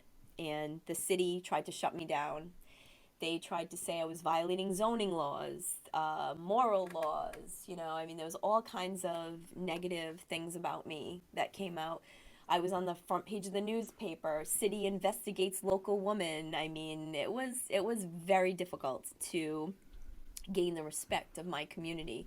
The mayor told someone to tell me that I needed to keep a low profile if I wanted to stay in the city and not get shut down. And I was on the local radio stations where they were talking about what I was doing. And my mailman called into one of these local radio stations and said, "Leave this girl alone. Like, these are nice girls. They're not doing anything wrong. Leave these girls alone." And when they threatened to, like, shut me down, my some of my clients were like, "We'll go down to city hall with our dildos in our hands and be like, 'Leave us alone. You can't Yeah. tell us that this is wrong.' Bullshit." So when I broke the world record, of course, we've been through three mayors at that, to get from then to now. And the new mayor, Lisa Baldelli Hunt, very empowered female, and she puts up with a lot of shit because when you're a woman in a high, powerful position, you take a lot of shit from people. And she loves me. She loves me. I've done sex toy bingos to raise money for charities that she loves in the city. I've given money to every charity that has come through the door, the Boy Scouts, the high school kids that want to go to, wherever to help build a school. I mean, you name it, the Adopt a Family, the Battered Woman Shelter. I mean, we've helped so many organizations in the city. And on my anniversary, the Athena's, April 1st is our company anniversary. I started the business on April 1st. And in Fools, 20, April Fools. yeah, right, April Fools, 2021, on the Athena's anniversary, um, at 5 o'clock, my husband walked into my office and he shut the door behind me and he wanted to talk about this back order and these boxes. And I'm like, "It's fucking 5 o'clock. I want to go home." And he's just going on and on and on about these back orders and boxes. And I'm like, "Jesus, I just want to go home." So I'm like, "Kurt, I want to go home. Let's go." So I open up my office door and I come out, and there's my mom, my mother-in-law, my best friend, my daughter, the whole office staff is all standing gathered around my door, and they all clap and they're like, "Happy anniversary," and they hand me flowers, and I'm like, "Oh my god, so nice." And my mom had had a balloon arch delivered to the office, and it was so pretty, and she's like, "Let's go take pictures by the balloon arch." So we all go and we are standing by the balloon arch, and all of a sudden the back door of the office opens, and the mayor comes walking out, and the head of the city council comes walking out, and the Autumn Fest committee comes walking out, like 20 people in orange jackets. Like Autumn Fest is our big festival in town. It's like the big, the big thing that happens in town. And everybody comes, it's like a parade. And I'm looking around going, what the hell is happening here? What is going on? And the head of the Autumn Fest committee stepped forward and said, Jen, you are one of our community's heroes. You've given to more charities than we can even count and track down, and you broke a Guinness World Record in this community, and we are naming you the Grand Marshal of the Autumn Fest, which means I got to lead the parade. I got the freaking key to the city. They gave the dildo girl the key to the city. Look, it even comes off the freaking wall. Look at this thing. Boom. Key to the city. It doesn't unlock any doors. Yes, I'm gonna go pee really quick. I'll be right back. So, Got my little all right. wrestling. So they gave the dildo girl the key They to the gave city. the dildo girl the key to the city. And my goodness, it was another one of those things in my life that was such a proud moment. I mean, I started hype, so we were all in masks because it was April 1st of 2021, so we were all masked. I started hyperventilating because I could not believe that the mayor read a proclamation, the head of the city council read a proclamation. I just could not believe that it was happening, and I started hyperventilating in my mask because I just was crying, and like I never really thought anything like that would happen to me. And so they had a banquet in my honor with like there was like 200 people there at this beautiful restaurant, and they had this beautiful balloon arch made for me. They gave me flowers. They gave me pins. They gave me a jacket. Like it was like the craziest thing. And so I had this beautiful banquet in my honor, and then I got to lead the parade in my town, like in a beautiful 1950s Cadillac convertible. Like I got to sit up on the thing with flowers and wave at everybody. And Kurt was in the front seat with the driver, and my kids were sitting down on the back seat. So that was really something special to be honored in that way. After all the challenges, and of course, 2020 had been horrible, and now here's 2021, not much better. So, we were struggling. So to get that kind of honor was really, really beautiful, and it made me very happy. And I got to, go on stage at opening ceremonies. I got to be there at closing ceremonies, and it was, at opening ceremonies that I got the key to the city, which I didn't even know was coming. Like I had no idea that that was part of this. And again, just feeling so proud of everything that I did. Like, I don't have to hide in the shadows as a dildo girl, like I'm a respected person in the community. And then people started to ask me, hey, will you be on this committee? Will you be on this committee? Inviting me to be on board of directors for different organizations. And actually, I did accept one. I accepted the position on the board of directors for my kids' high school, Beacon Charter School for the Arts, which is where Rain and Gabe both went. And this school is super open and loving of gay and trans kids. So to be on that board of directors, it matters to me, to be part of a school that really supports kids that are gay and trans, to have you know, clubs for them, and zero tolerance policy for bullying of them. That's and I walk into the room where they have the board meeting, and it's in like the English class, and there's a big gay flag, and there's a Black Lives Matter flag, and like they really are an inclusive, wonderful school. So I'm on the board of directors there, and to be asked to be on the board of directors at a high school as the sex toy girl again is huge. Like it means that they don't look at me like I'm some dirty little secret anymore. Like they realize that, I've done a lot of good for this world, and that having good sex is a good thing, not a bad thing. And I'm grateful for that. Well, no, I mean, I think it's a statement to your, you mean, your legacy almost, that you've legitimized the business, and you've um, brought it from the darkness out to the light kind of thing, and it's almost like it's I think that's huge. I mean, it's you're not what I would picture a dildo girl to be. So Yeah, I'm just an average woman, you know. I'm not super fancy. I when I walk around town, I don't have a fancy pocketbook. I don't wear like expensive jewelry. I wear my Athena's amulet that I got in 2010 when I went to Greece, went to see Athena at the Parthenon to pay my respects to her. You know, this is the only necklace I wear. I wear little silver pentacles, 14.99. My rings, need the $20. I'm not dripping in diamonds. I don't, carry a $600 purse. It's just not who I am. I'm very very down to earth, and most people would never know, that I started a multi-million-dollar company. When they look at me, it's like, wow, hmm really? You? Yeah, yeah, me. Hmm. yeah.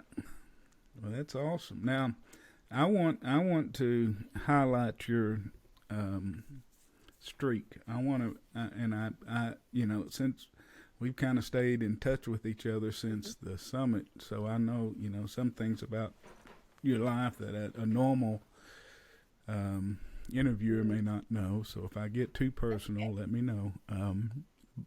But you did this streak through friends' Mm, deaths. You did this streak through your grandfather's death. You did this streak through sickness, through pandemics, and every day you got on the mat. And I, if you would, I'd like you to touch base a little bit sure. about that. Or That's if you don't okay. want Yeah, to, I I don't mind. understand. So in 5 years of a streak, a lot of things happen in your life, like a lot. So I broke my back. Mm-hmm. I had some really traumatic deaths in my life. One of my best friends for a decade, who was part of the birth of the Athena's Cup, committed suicide right before Christmas. And I got on the mat and I laid there in tears, but I still got on the mat because it's a promise that I made to myself. I promised myself that I was going to get on the mat every day, that I was going to make my fitness and my body a priority, like a top three priority in my life. And I feel that if I would have let that derail me, then I would be letting myself down. When my grandfather died, I mean, he was like one of the great loves of my life, like my soulmate, not in a sexual or romantic way, but just like our souls were so connected. Like he was like just one of the great loves of my life, my grandfather. And when he died, I mean, it was like devastation. I felt lost. I felt adrift. I didn't go to work for almost a month. I couldn't handle anything. I was just so adrift, but I still got on the mat every day because, like I said, my relationship with my mat is that it's my magic carpet ride on the good days, and it's my saving grace, my security on the bad days.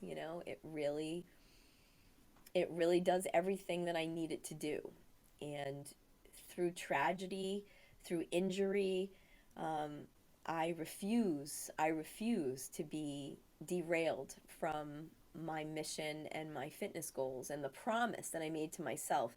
And when what I find is that when you make a promise to yourself, it's easy to break it, right? Like, it's just me, who cares? And what happens when you do that, you erode your self trust. And I had done that over the years. Join a gym. Yep, I'm going to go. I put the down payment down. And then I go once, twice, three times, never go back again. And then this self loathing starts. This feeling of I'm a failure. I don't stick with what I say I'm going to do, and that's just not it's a gunky feeling inside to feel that way. So when I made this promise to myself to do DDPY every single day, it's a non-negotiable. My family knows it's non-negotiable. With mom, hey, did you do yoga yet, mom? Like my life revolves around my yoga practice. Do you yoga yet, mom? Are you ready to eat dinner? Oh, we're gonna wait till mom does yoga. Like, they know that. Everybody around me knows how important it is to me, how crucial it is to my well-being. And I use it as a transition. When people ask me, do you do it in the morning? Do you do it in the afternoon? I generally do it when I get home from work because I have a very stressful job as the owner of a sex toy company. I know it sounds like it would just be really easy, but when you have hundreds of women that work for you, every day there's some dramatic situation going on. So that I have to navigate through. And of course, the pandemic, sales aren't what they're supposed to be. There's all kinds of things that I deal with on a daily basis that are stressful. So on my ride home, I listen to music and I listen to the Grateful Dead and I try to you know, calm down, get home. And the first thing I do is I walk in, I kiss my husband, I pet my dogs, and then I go in my closet and I change into my yoga clothes and I unroll my mat and I get on it. I put on my my heart rate monitor. I set up my little camera. I got my whole little setup going, and that's what I do for myself. That's something I do for myself every single day because you know what? You can't pour from an empty cup. And sometimes I come home and I feel empty. And when I do yoga, I fill myself up. I fill that cup up again, and then I eat dinner and I can be with my family and I'm not as stressed. Like, it really helps me transition from whatever happened during the day to the now. I think, I don't know if you've ever heard this, like, depressed people are constantly thinking about the past, and anxious people are constantly thinking about the future. So the happiest people focus on the now. So when I'm on the mat, I'm in the now. That's what I think about. I think about right now. And when you're counting, you can't focus on your troubles because your brain can't do both. So it's really like this safe space for myself mentally, and such a great thing to do for myself physically every day. And you know again, through my friend's suicide, through my grandfather's death, through a lot of trauma and challenges, I choose every single day to give myself that safe space, and it just it's the best thing for me mentally and physically because I don't want to add to all the trauma and shit I go through. Oh, I should have worked out today. Oh, it's been a week since I haven't worked out. Oh my gosh, I hate myself for not working out for the last month. I don't want to feel that way. So there's this one beacon of light every single day, no matter what's going on, where I can get on the mat and be good to myself. And that's how I feel about it. Oh, that's awesome. 1773, is that what you said? Hmm. Hmm. 1773 days. Day in and day out. You did it through sickness, illness, injuries, death. Yeah. You know, that's amazing. I can't even go a month every day, I don't know. It's just it's a promise I made to myself, and by doing it, by keeping it this way, I believe in myself. Like, there's a self trust that I've built up that is very valuable to me. And nobody else can give that to me. I'm the only person who can give that to myself. And you can't pay anyone else to do your push-ups. You got to do them yourself. And I want to be strong. I want to be strong. And to do that, I've got to hit the mat every day. See my Wonder Woman up there? Whoop. See Wonder Woman? That's awesome. Yeah. Now wait a minute. That's That old is, school of Wonder course, Woman, Linda right? Carter all the way, baby. I mean, Gal Gadot, she's great and all, Yeah, but Linda Linda. Carter's my girl. I try to keep Yeah. things around me that motivate me. I've got my dream boards. I've got DDP sitting over there. I've got my little DDP action figure. I've just got Buddha, and I've got goddesses and crystals, and I have a lot of things around me that just motivate me every day. I look up here, like above my computer, and it's all pictures of me with celebrities and bras. Me with Alice Cooper, me with Fonzie, you know, like my favorite celebrities, that signed bras for me, and all those moments that made me happy. I got my little altar here with my friend that died of cancer. Like, she's right here. She's wearing her Yeah. shirt that says, "Nice try, sucker. It's just not working out. Cancer, you can't have me. I fought and I won. This is when she was in remission. So she stays right there with Good me for all the her. time because she was a true hero, a true fighter. Well,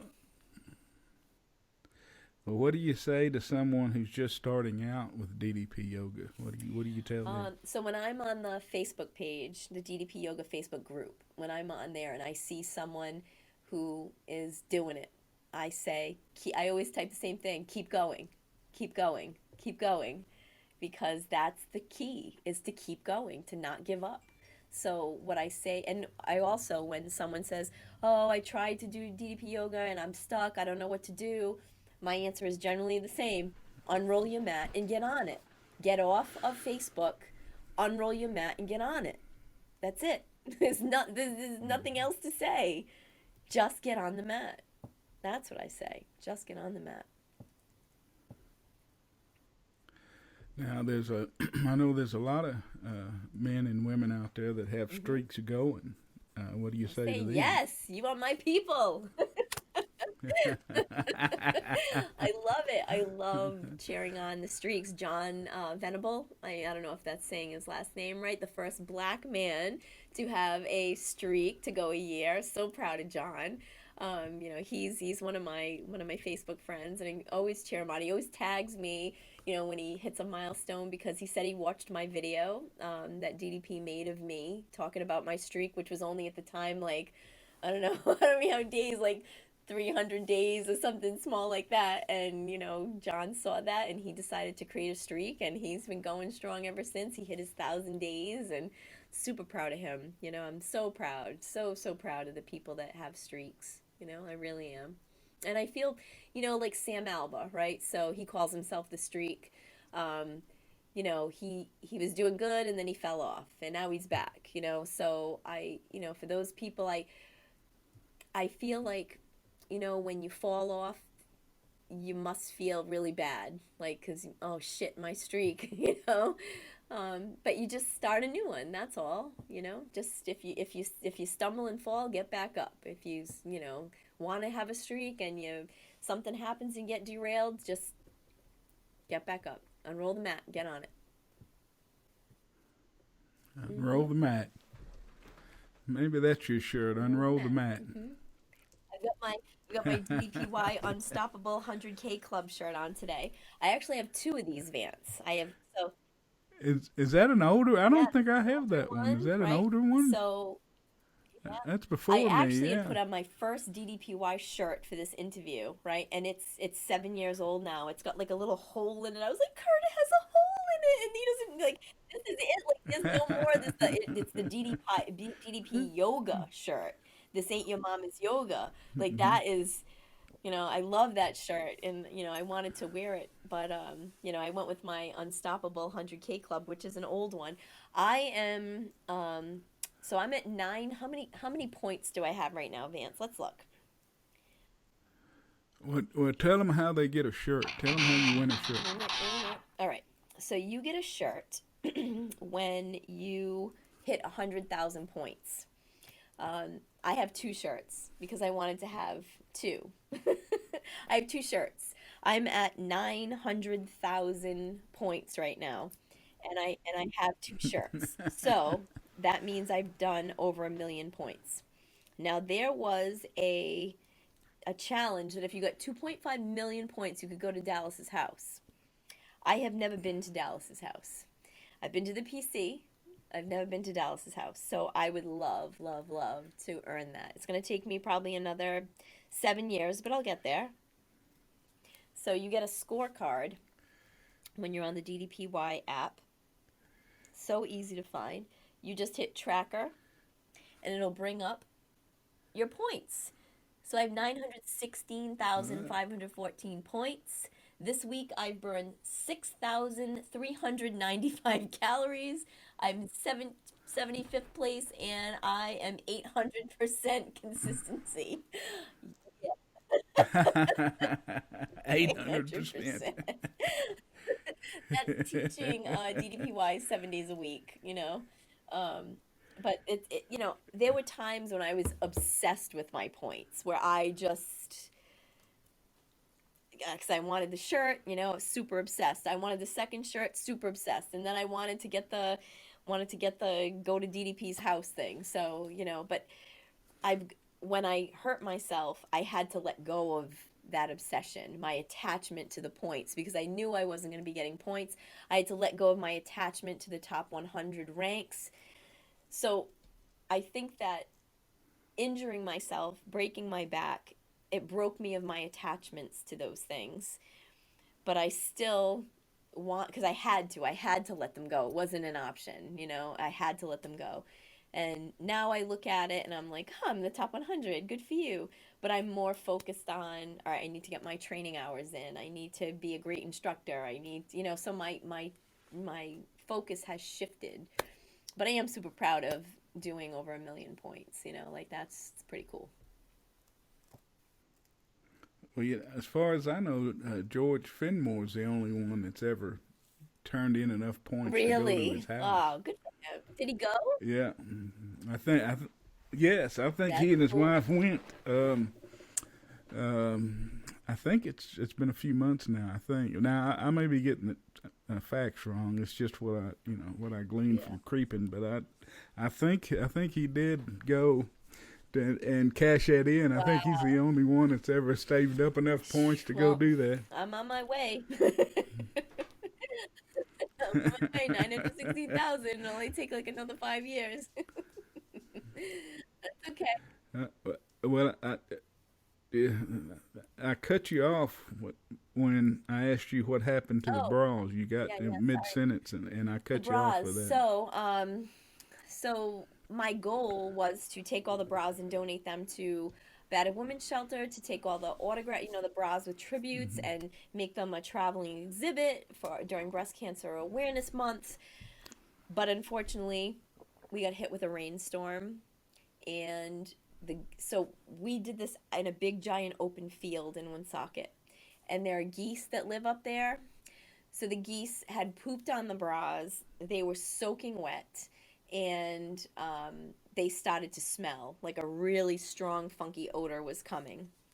So there was no way that we could do anything with them ever again. So we had to. So the mayor had said, well, maybe we'll dig a big hole and we'll bury them and put a monument to what happened here in this park. And I was so excited about that. Oh my gosh. But then, DEM said no because there would need to be like a study of what, the bras themselves, and so that didn't happen. So unfortunately we had to have like a bulldozer basically come and like rip it down and put it in a dumpster and take it away, where I had broke. So they had left the bra chain up while we went to Mexico and said, we want to leave it here. We want people to be able to come and look at it. And so when you get back from Mexico, you can take care of it. So when I came back from Mexico, I was in bed. I couldn't take care of it at all. So Kurt went up there and was trying to do it on his own. And one of the local businessmen, Dave LaHouse, who owns Kay's restaurant, came to Kurt's rescue and like said, no, no, no, no, no. Like we're gonna call someone. We're gonna get this taken care of. And so they sent me pictures of the bras on the on the big machine being put in the dumpster, and I'm just laying there in bed crying because I didn't get to go and say goodbye to, like, I wanted to say goodbye to it, like it was 10 years of my life I devoted to that bra chain, and that was it. So, how much storage space Oh does my God. 196,000 bras stand? We had 1,000 boxes of bras at the end, each with 200 bras per box. We had a storage container filled with bras that was donated to us. Then, when we filled that, we had to go to a storage space. And when we filled that, we had to get another storage space. And we filled that, we had to get another storage space. So we had four storage spaces in throughout the city at different storage facilities. And we had a whole shipping container filled with bras as well. Uh-huh. There were a lot of bras. That's A awesome. lot of bras. A lot of bras. Well, are they gonna put up a There's been monument talk of it. Yeah, there to was talk of something? it, and then like it stopped. So I guess that's something, a conversation that I need to start again with the mayor, because she would be the one to get it done. Because I did this under her administration. So she would be the one to push it forward. It would That'd be be really cool. cool. So, what does Guinness give you for being a world They record give holder? you a plaque, and that's pretty much it. They give you a plaque, and if your record is interesting enough, you make the Guinness Book of World Records, the actual book that's printed each year. And we made it into the book, but it's a blurb about that big. And we were all disappointed because, I mean, we had incredible photographs of this thing, like incredible. We had aerial photos of it. We had, photos of people laying on it. It was like a giant trampoline. People could like lay back on it and Mm-hmm. literally bounce, because all the bras, it's like gigantic elastic bands. We had amazing photos of it, and we didn't make the photos. We just got this little teeny tiny thing, but that's all you get. Then they send you a free book. Well, I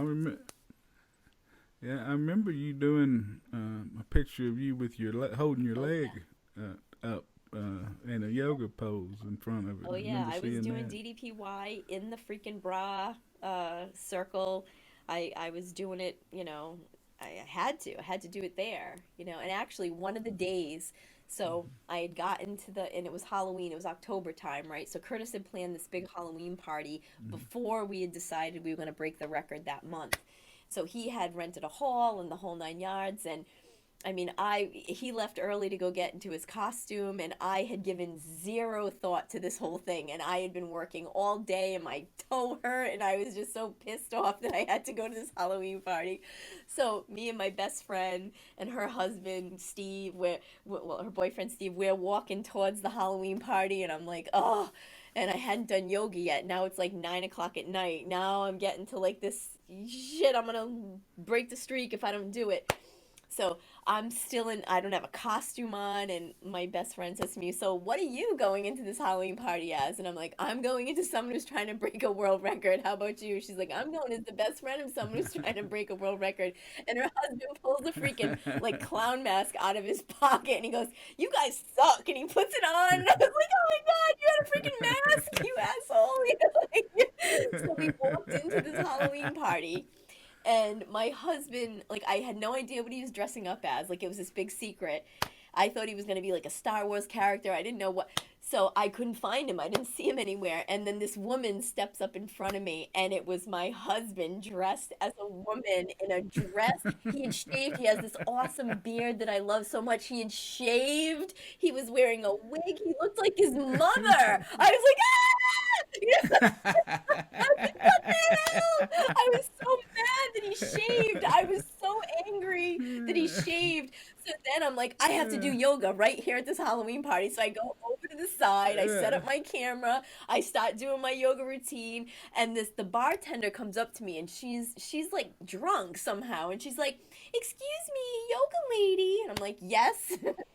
She's like, Yo, "I know you're doing yoga, but this is a Halloween party." And I'm like, "This is my husband's Halloween party, and I'll do whatever I want. Thanks." I'm already pissed off. Get away from me. So, so I start, I finish my yoga routine, and then I go to sit down, and one of my friends had come from like an hour and a half away, and she's like, "Oh, Jen, how's it going? Blah, blah." And we talking, and we hadn't seen each other since our friend Heather had killed herself. So she says, "Oh, do you mind if we talk about Heather? I haven't seen you." So, like, now I'm like, "Oh, God." Okay. So she starts talking about Heather and Heather's suicide, and I'm just sitting there, like, seething, but still wanting to connect with her. And then I look over, and Kurt's standing at the bar, and the drunk bartender grabs my husband's ass, Vance, walks up behind my husband, and grabs a giant, like, chunk of his ass.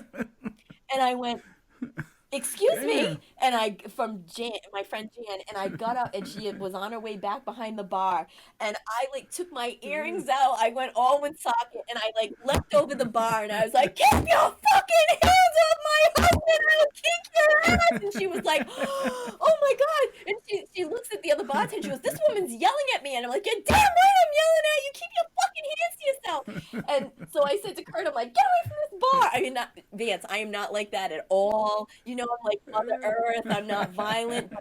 So then she says Yeah. to me, "I'm sorry. I thought he was gay." And I went, "You think it's all right to sexually assault a gay person?" That's even worse. I mean, I was screaming at the top of my lungs at this woman. So imagine that she thought that if Kurt was a gay person, that it was okay to grab him. I was so furious. Hmm.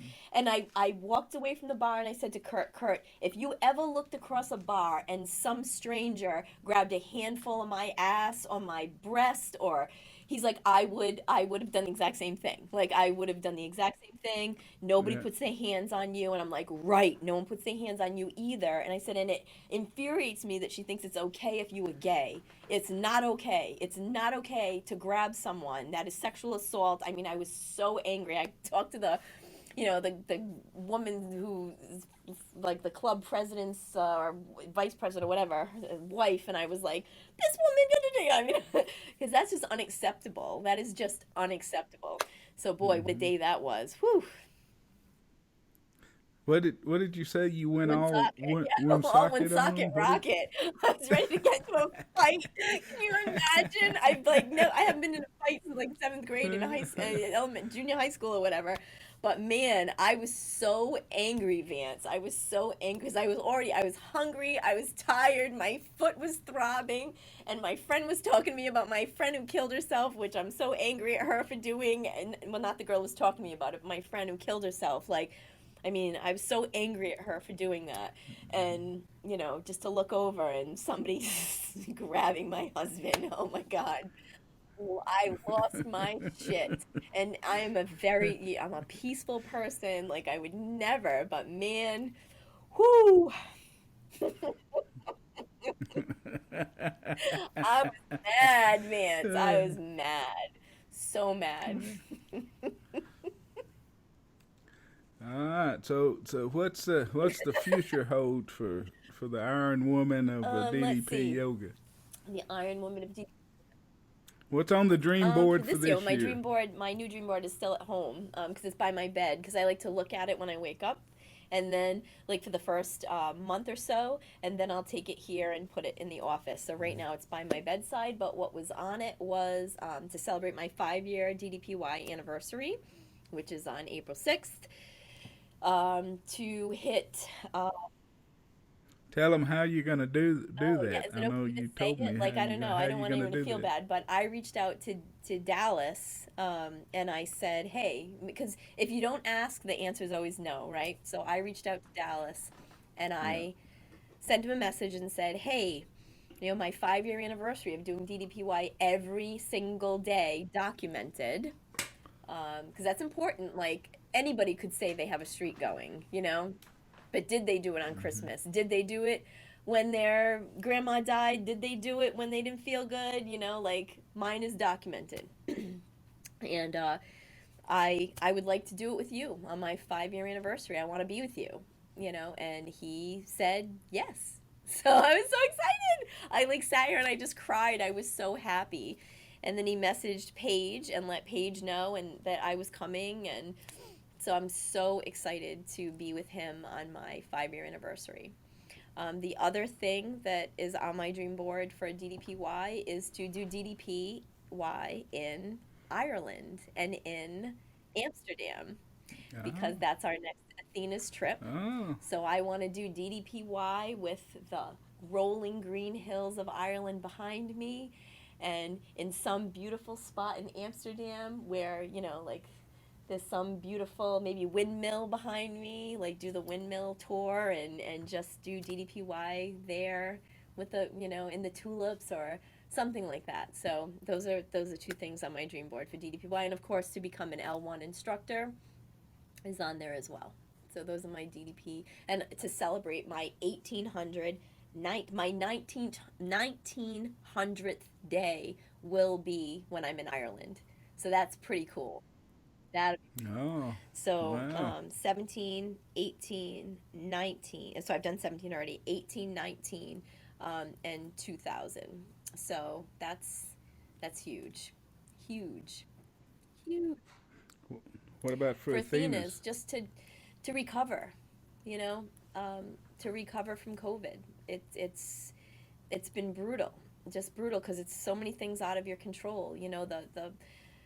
The costs going up, the the supply chain slowing down, the lack of products coming out, the just running an office through COVID was so difficult because this one got COVID. Oh no, now we all got to go get tested. We got to wear masks at work. Like it just, so many things changed, and it's just been awful. It's just been a really awful, devastating time. And I just want to recover. I just want to recover. I want my business to thrive again. I want to, have new goddesses join who are also looking for something new. Like maybe they lost their job because of COVID and they want to try something new. They want to help spread joy in the world, help bring connection back, help bring people together again who've been isolated and quarantined and all that. Bring friends back together to laugh and learn about sex and pass vibrators around and have chocolate chip cookies and chocolate covered strawberries and glasses of wine. And that's what I'm looking forward to, is just recovering. Now, I want to make some car people drool because I know I saw pictures of what your grandfather Yeah. left you, and I think you auctioned or sold them off or something. But tell the people what beautiful vehicles your grandfather Oh my owned gosh, when he my passed away. grandfather was a car collector. So he had a 1936 Ford, which was his first car when he was a young man. And of course, he sold it, but when he was an older man and had made his, money in the world and real estate, he went and found a 1936 Ford and completely restored it. He had a 1971 Cadillac. He had a 1958 Cadillac, the one that Elvis gave his mother for Christmas or for a birthday or whatever, that's still in Graceland, I believe. 1958 Cadillac.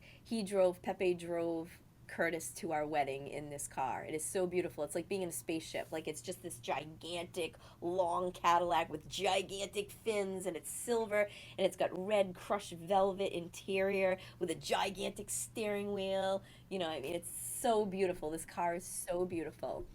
And, you know, we were very close. We went to lunch on Fridays together at noon at the same restaurant, sat in the same booth, and like that was our thing. And we took a picture every Friday and posted it on Facebook. And we do Facebook Lives, and he would tell little stories. And um, right before, probably 2 years before he died, we were sitting at the Castle, our favorite little restaurant, and it was a couple weeks after my birthday.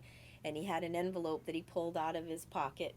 He had always had a pocket, and he had this envelope folded in half, and he pulled it out of the pocket and he slid it across the table, and he said, "Jenny, open this."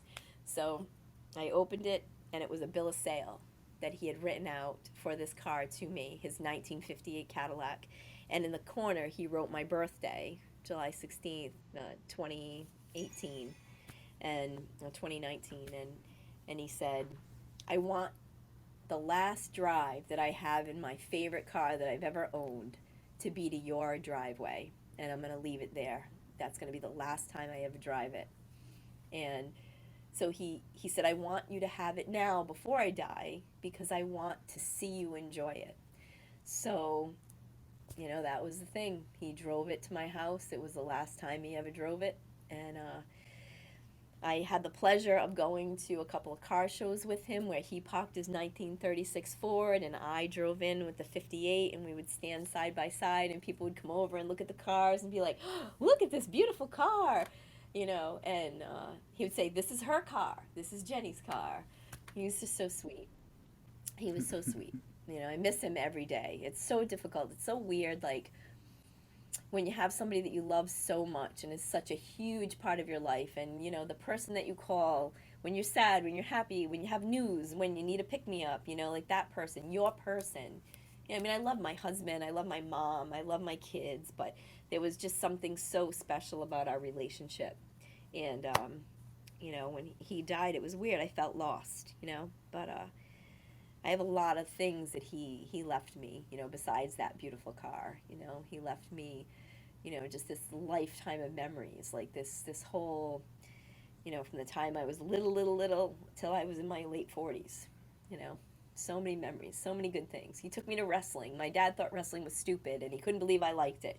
And Pepe's like, I'll take you, so he would take me. He took me roller skating every other every other Wednesday, and if he didn't take me on Wednesday, he took me on either Saturday or Sunday. He taught me how to roller skate. He taught me how to swim. He took me camping. He took me fishing. He was just that guy, and I just miss him every day. But yeah, that car is something else. That '58 Cadillac. We're not car people. Like Curtis and I are not car people. Meaning, like he doesn't know how to fix a car. Like I also have a 1976 Corvette that I bought myself when Athena's got successful. And I don't know. Like I thought that like having that would make me like super happy, and maybe it did like the first year or so. But now I'm like, you know. I don't know. It's just like it's different things bring me joy now. You know. He also left me a condominium in Daytona What? Beach, Florida, that overlooks the ocean. And, I hope to retire there someday. Well, not a lot of, but there are DDP yoga time lapses where I'm there as the sun is rising out of the ocean doing yoga at his condo. I also have time lapses. It's great. The thing about posting my DDP yoga every single day on Facebook is that they come back in my memories. And there were times when, I'd unroll my mat in the living room at the condo. He'd be watching TV, and I'm doing yoga, so you can see him sitting on the couch. And there's one where he's sitting on the couch, and you can see he's falling asleep. He's like this, like throughout the time lapse. I'm working out, and he's just like, "Mm." He was my 100th day of doing DDP yoga. I had like a little party and people came and did it with me, and he came. He didn't do it. She sat in one of the chairs and watched, but in the picture when we all got together and threw up the diamond cutter, he got in the picture and threw the diamond cutter. And I would say to him, "Pep, throw the diamond cutter." He'd be sitting on a bench. We'd go for a little walk when he was like 91. We'd go for like this walk, and he'd need to sit down. And I'm like, "Pep, throw me the diamond cutter." He'd go like this. I take a picture of him. He was a big part of my life. Well, you know that Grateful Dead tattoo you got's talking about life changing, and tell them a little bit about what that song Yeah. and what So it means. my tattoo that I shared with Vance, um, I have the steal your face, and around it is the wheel, because the wheel is turning. The wheel turns, and you can't hold on. You can't let go. It's just it's this can't slow Can't slow down. down. The wheel is just turning. The wheel of life just turns, and you can't stop it. And the cool thing is the photo of the wheel is it's broken. Like it's got a broken spoke. Because every one of us is broken in some way. But the wheel keeps on turning. And I actually got a big sunflower Vance on the top of it for Pepe, because Pepe's favorite flower was a sunflower. See? What? So I got a nice Oh yeah, sunflower on the top. There's the wheel. It's very broken. cool. And I got The some wheel's mushrooms broken. recently. See the little mushroom? Oh I know. man, I you're got a adding to daisy it. for my Daisy, my dog Daisy. But this is for Pepe. I got this on the first Uh, anniversary of his death.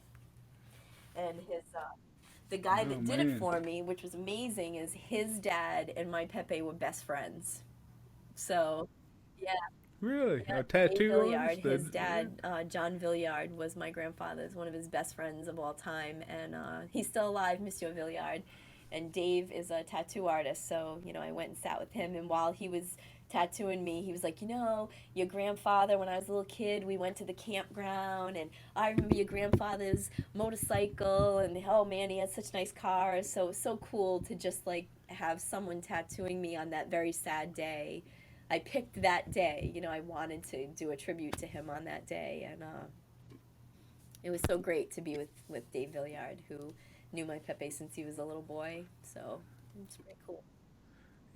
My wife got flowers for her mother tattooed on her forearm, inside of her Yeah, forearm right here, after she yeah. passed away. It's But hey, do you remember that tattoo guy that did my two diamond chains. cutter out there in Was his name Atlanta? Chains? Chains, yeah. His name was Chains, yeah. Chains. That dude He was a was. trip, man. Yeah, he was cool. Did you ever go back there, like when you went to Atlanta? No, but I told him I've stayed in contact with him through Instagram here and now, that I'm going to go back. I want to get Bert Chrysler's face tattooed over here, the guy that started me on Pretty this neat. journey. And I'm telling everybody that nobody touches this Oh, canvas I but love that. Chance. That's I love yeah. that. You go down on April 6th so we can work out with DDP and then we can go to Chain's place. Go get checked. Mary's wanting to get another tattoo, and I want to get the Burt deal. But I'm for it. I think he's still moving around, still All trying to right, rap that's out there. Did you know when? Did you go back when he did? You went with us. We went over there when Larry got exactly. his Yep, name tattooed. Yeah, but then his wife and he went back the next day to right. get the hands. You didn't go back with Yeah, us I don't during think the I went back hands, during did the you? hands. No. I don't think so. But what I was going to tell you, but that dude is like, he's got the dreadlocks and tats and grill Oh and yeah. Big piercings, and character. he's like aspiring rap artist and all this stuff. But talking to him, he was like a super intelligent. He was from like his dad was a Yeah. lawyer, and he's from like an upper class Atlanta family, and he could intelligently talk about any topic you wanted to talk about, and he was a really interesting Yeah, cat, definitely. man. Definitely interesting. I remember when you were telling him, "Oh, I have, over 1 million views on YouTube," and he was like, "Oh, look at my reps. I've got, this many views." I remember that. Like he was Yeah, turning his computer around so you guys could compare views. That was pretty cool. yeah, Chains. yeah. He was Chains. It's Chainz, Chains on Instagram. I think it's something change or something Yeah. on Instagram. I can't Um, remember, but he's we have funny. that But memory. anyway, uh, April 6th. Maybe I'll talk to Mary, see if we can go out there. I don't Yeah, know. we That'd will. be neat. And I wouldn't mind going to see Chains Yeah, again yeah. either. So did his tattoo place stay open through COVID? Mm, I don't know. I haven't yeah. kept like that contact. I I was supposed to go to Atlanta at some point, and it canceled Yeah. because of COVID. And I think it was during that Yeah. next year the Oh yeah. summit was supposed to be, and then Yep. they canceled it. But I had contacted him, said I'm coming. I want you and I'd already told him what I wanted. He Hmm. said he'd hook me up, and then so I don't know if he stayed open during Yeah. COVID or not. Yeah, that was so devastating. That was like the So first COVID thing that I lost was that because wasn't it the end of March? Like it was yeah, the end of somewhere right. March Yeah. and it got canceled because of Hmm. freaking COVID. And I had my flights, I had my hotel, everything, so I had to cancel it all. But it was great. Yep. Like the airlines didn't charge me, the hotel didn't charge me for canceling, because it was COVID. Yep. I'm really excited to go back. I mean, and I'm in and out too. Like I land in at like 5 o'clock on Tuesday. I'm there all day Wednesday, and I leave at like 10 in the morning on Thursday. Just in and out, you know. And I'm going alone. Kurt is gonna stay home with the dogs. We have two senior dogs now, and they need like a lot of attention. It's bad enough we're going. Yeah, Daisy. Daisy. She's an old lady now. My baby girl. But The yeah, wheel. I know. I know. It's tough. Hey, but we haven't talked Grateful Dead. I know I'll let you go here in a second, but I want to know what you think about Mayor stepping in Jerry? for Jerry. Yeah, I want to know So your at thoughts first on I was that. totally against it. I'm like, what? This guy doesn't have the chops. Your body is a wonderland to be stepping in for Jerry Garcia. No. No, no, no, no, no, no, no. Yeah. I'm such a purist, right? I love the Grateful Dead since I was a kid. Like, no way. Hmm. Um, and then I went to see them and I was blown away. And I felt like this energy that he brought to the band, like this youthful energy, and he was tearing it up, playing Jerry's bits and singing Jerry's Hmm. parts. And I was sold. I was sold one song in. I was like, this is fantastic. And I've been to see Yeah. Dead and Company many times. Anytime they come here, we did in August we did 3 shows in a row. We did two in Mansfield and one in Connecticut, and man, did that feel good to just be out singing Grateful Dead songs under the stars. You know. Yeah. I had kind of the same epiphany or the same moment with when Mary and I went to see him in Dallas, and I didn't think anybody could replace Jerry, and but he rocked it. He unbelievable. I was never a John Mayer fan before that, but now I'm a Yeah.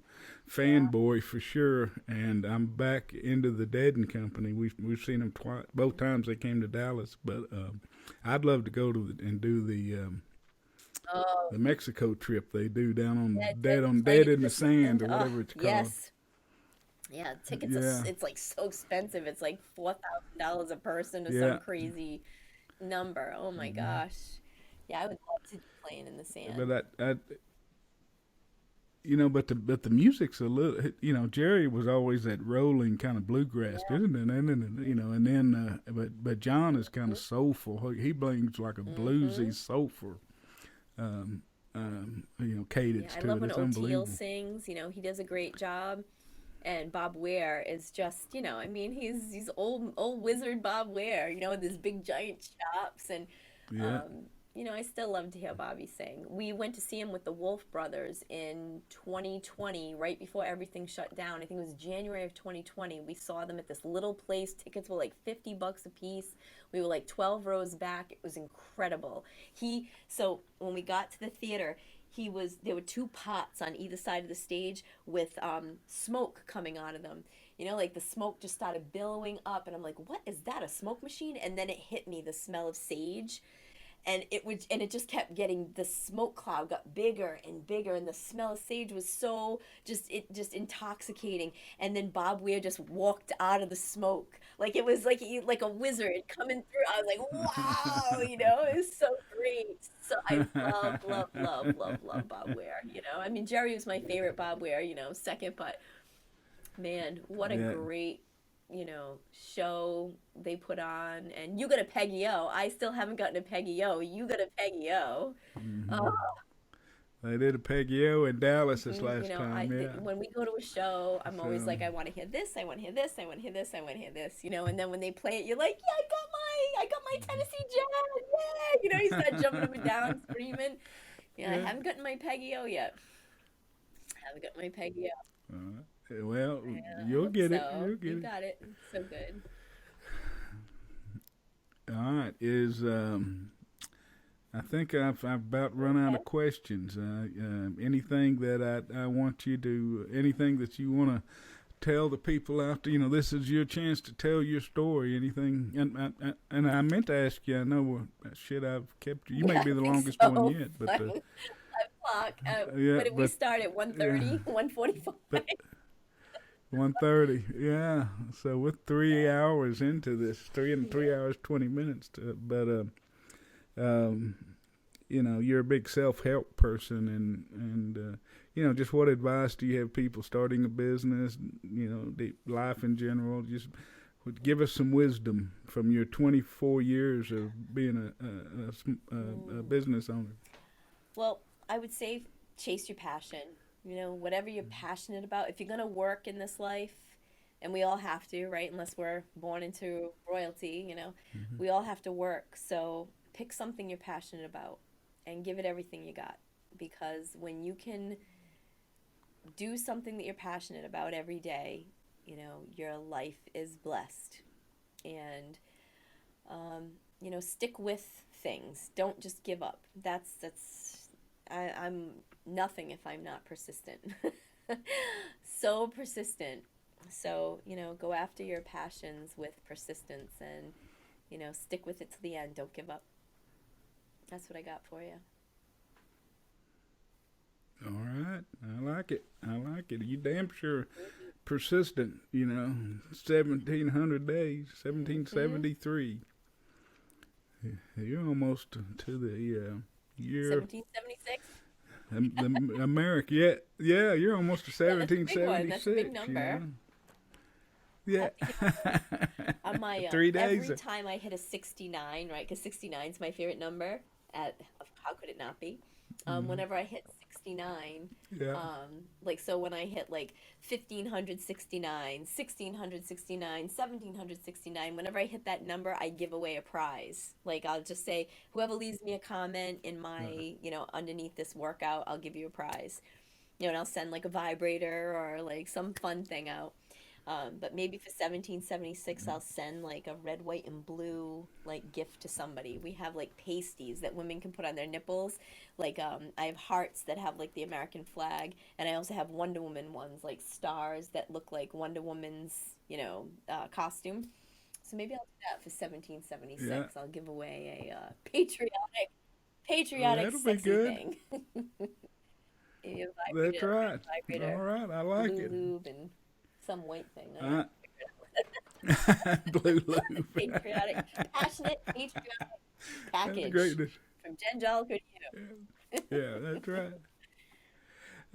So now tell people how to find, and now how to find, you've already said how to find Athena's. It's at Athena's HN, and HN is Correct. Home Novelties.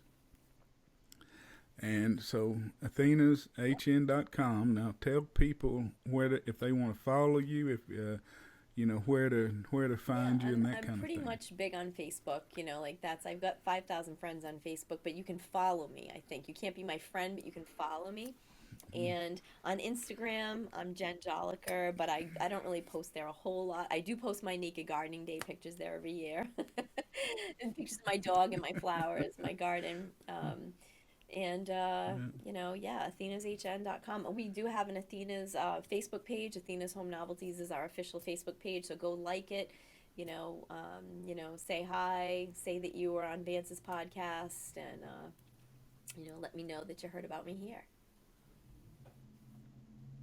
All right, and Athena's also has an Instagram page, and do they have a Twitter I don't handle account? that. Like I only do my own social media. Like someone else handles my social media. So yeah, I believe that Uh, there is an Athena's HN Twitter, and I believe that there is an Athena's HN Instagram too.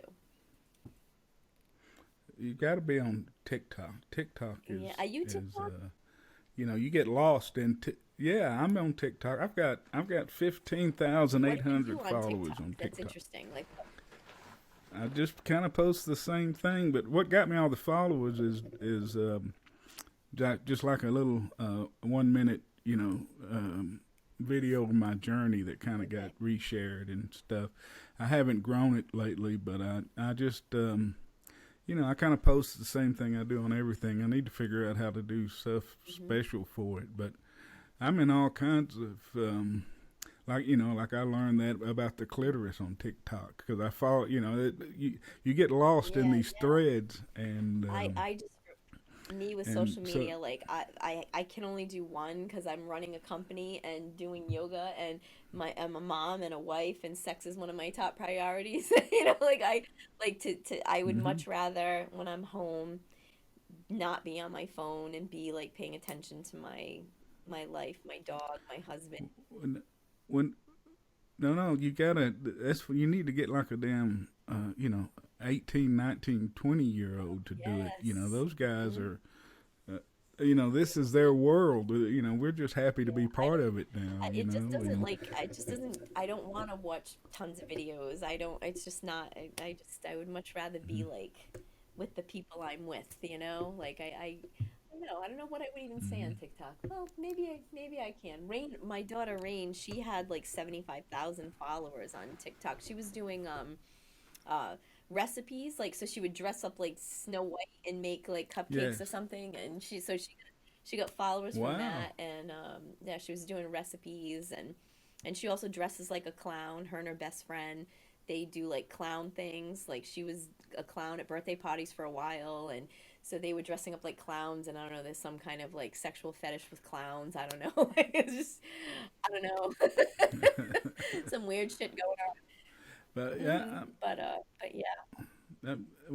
you get on there and be yourself. There's the Hmm. sexual educators on TikTok that That's what you ought to do. You ought to get on there and do Mm-hmm. short videos of sex education because I mean that's I click on follow on some of those and listen and I mean you would go viral on there just being with your personality, just being yourself and educating and and fighting the battles like you were talking about with the at the school with the transgender group and the gay.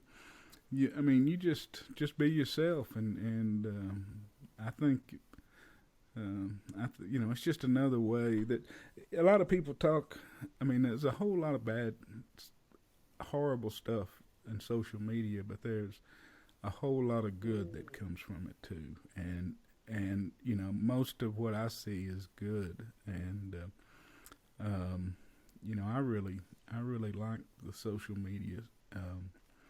Stuff. I mean, that's how I got to meet you. That's how I got to do this. That's how I met Dallas.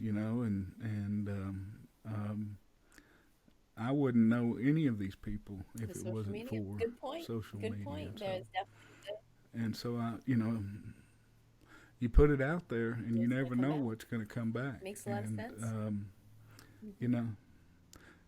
There was a psychologist and medical professionals on TikTok. I mean, you could be the sex expert. I mean, there's a lot of them on TikTok, and you could be the TikTok sex expert. You just be yourself. You're going to stand out. Oh, You always do. sweet. All right.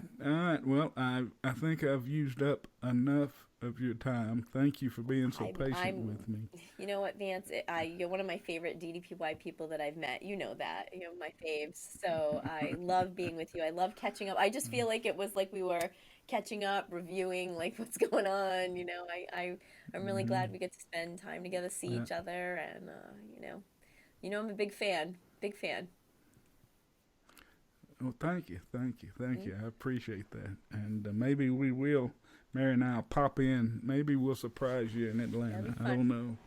We'll see. I'll see if we can pull it off. It'd be neat to be behind you on the stage for your 5,000. That would be really awesome. Yeah, for the 5 years anniversary. Every single day.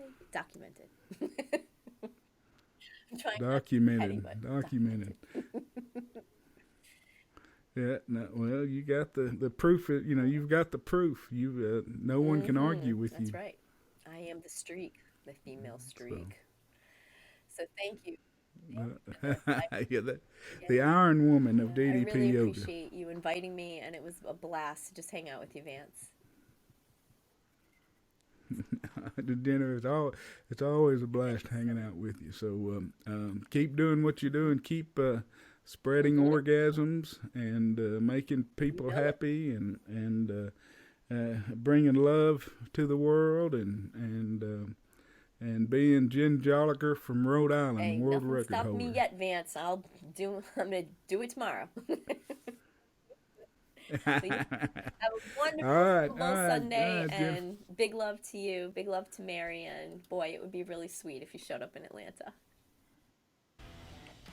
Thank you for listening to the podcast today. I'm your host, Vance Hines of Transform with Vance, where transformations begin every day. Please take a moment, if you will, if you like the podcast, to subscribe and follow, and you can find us on social media as well, either under Vance Hines or Transform with Vance. Please tune in and subscribe to our feed. You'll be able to hear lots of transformation stories. I'm in search of interviewing as many transformations as I can find. So if you have a transformation that you would like to have someone interview and have and appear on the podcast, just send me the name and number, message me, and I'll reach out to them and try to get them here. But no matter what, a better life begins on the mat. Get on the mat and start your transformation today. Thank you.